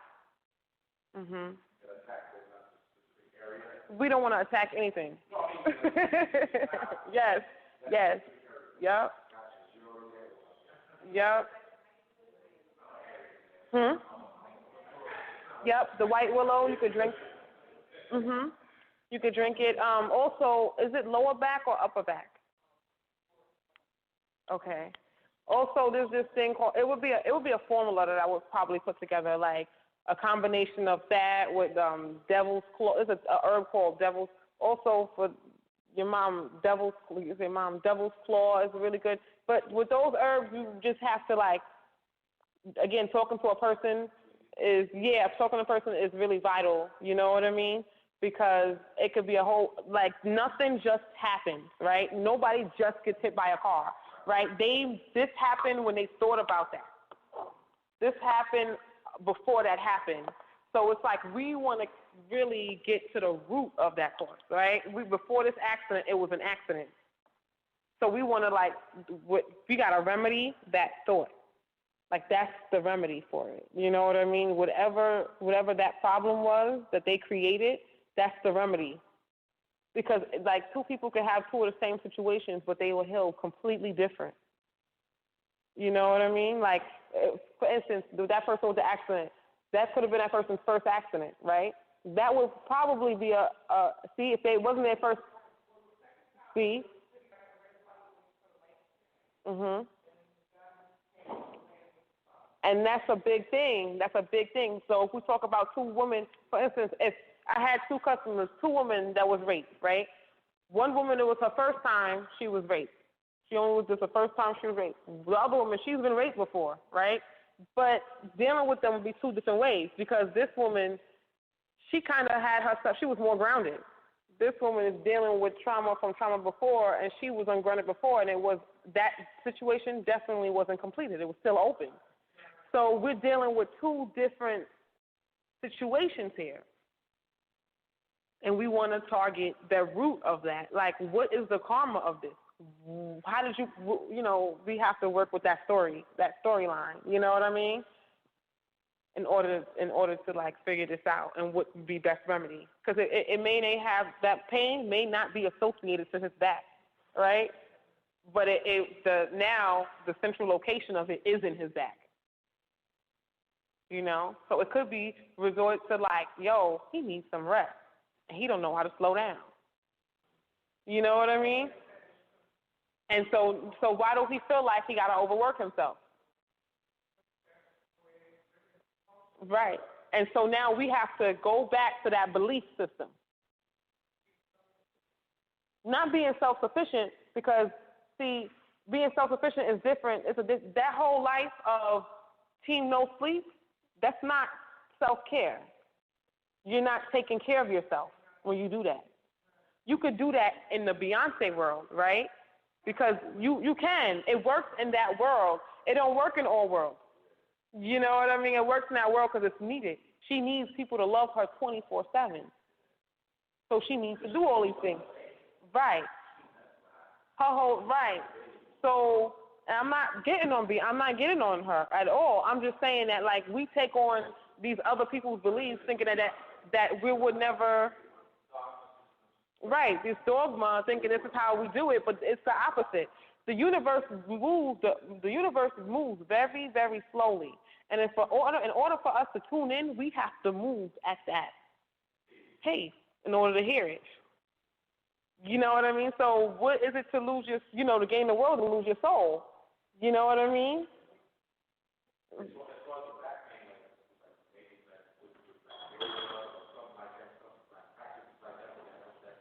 Definitely. Yoga would definitely help the back pain. Tai Chi. Movement. And but just that belief is ultimately the thing. That belief system, because once you can get out that belief system, then you can start reversing what got you into the situation. You just knock out that whole thing, that whole karma of it anyway. You're welcome. And that's the type of healing that because everything is, other than that, you repeating patterns, and I'm just getting people to come spend money. You know what I mean? I want to help you help yourself, because we are our own doctors. We have this within us. You know what I mean? This is all about us coming back into our full power, standing on our square. You know, we cannot do that sick. Right, in your proper person, in your natural person, you know, and be realistic about what that is. And some of us still look at this stuff on the outside thinking that the illusion is still real, even though we know it's fake. And then we have delusions within the illusions, and it's just too much. It's a lot.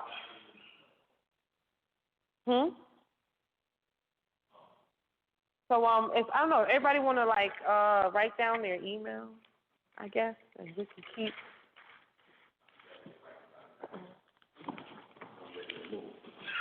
Time to go. All right, put my name right here. That's AMBHO. I want to thank all of you that came through today and all of you that was on the line.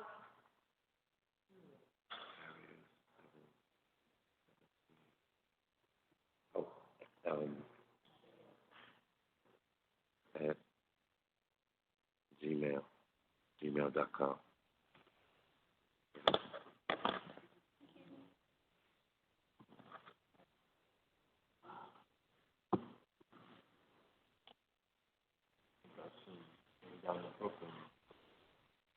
The brother Malik.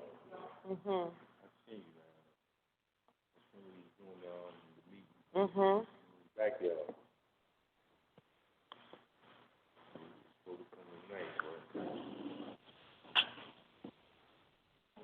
And again, yes, meditation. Meditation is the essential source of energy, you know, to tune into ourselves and to atone.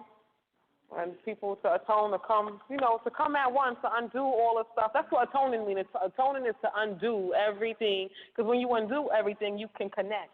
You could come at one. That's what at one. You know, I really think that that's important. Fasting, fasting. That's what you said, fasting.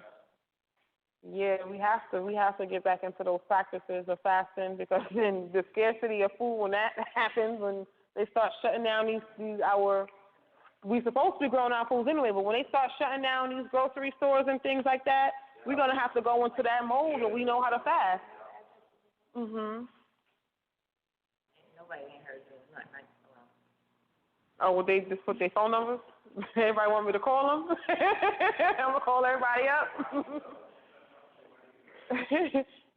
If I do have a personal or a number for business, you can reach me at 718-775-7433. That's 718-775-7433. There's definitely a lot more to discuss. No, not really. I cut off my social media.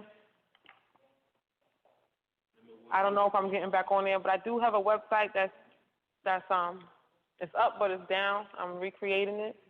But my number, again, is 718-775.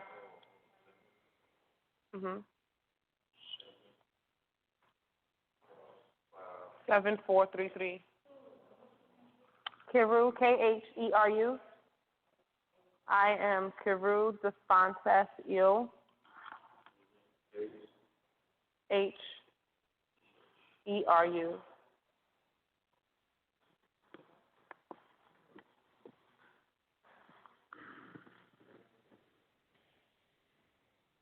Cool. Oh, that's the air conditioner over there. Up there. I have no idea why. I'm looking at that vent. Oh, the holes. Thank you all for joining this call tonight. Yes, sir. Yeah, I do all that. I'll be here every first Wednesday, and we'll talk and discuss, and we'll continue. And everybody get your list ready. Be more present with your bodies and yourselves. Your list for the ailments, things that you go through, things that you feel. It's important sometimes, it's important. Sometimes, I don't know if anybody noticed, but like, growing up I think I did Christmas up until like 12 or something like that, or maybe like 14. But I still, even with the whole Thanksgiving thing, I still like, not still, but it's just been recently where I broke that cycle where it just stopped. But every year around Thanksgiving, I will have a big appetite.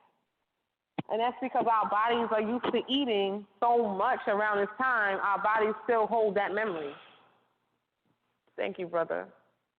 Does that happen to anybody else? That don't happen to you? Where, like, my body still holds the memory of having a big appetite around, like, Thanksgiving and Christmas, you know what I mean? Even though I haven't celebrated those things in years, every year I think probably like 2 years now I've been good. But every year for a long time I would still want big meals around that time. You know, how our bodies just hold these memories, whether we want them to or not, or whether we're conscious of it or not, our bodies hold these memories. And so we still operate, you know, we're still not operating out of our fully natural selves. And this is like the destination. Like, this is getting back to the land, to the roots. Yes, the Echiman, the roots. Yes. Big up to Brother Abdullah and Taj Tariq Bey.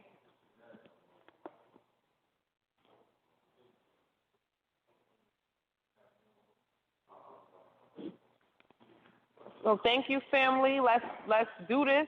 You know, let's commune more. Let's build more. Let's exchange more. Yes. And if anyone wants in on, you know, and so we have to we'll talk to Roz. We'll talk to Roz about it.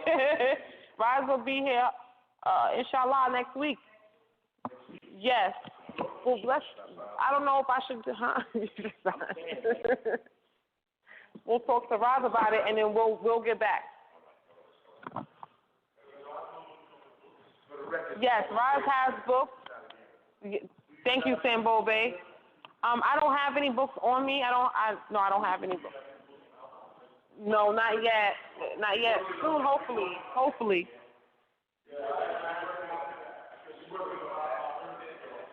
And I want to thank Roz and Ani E, the mothers. Thank you so much. We pay We sing you love and we sing you light and wherever you are right now. Thank you for holding space. Thank you for doing this. Thank you for being beautiful. Islam, y'all. Islam. Islam to the family. Thank you, Ms. Islam.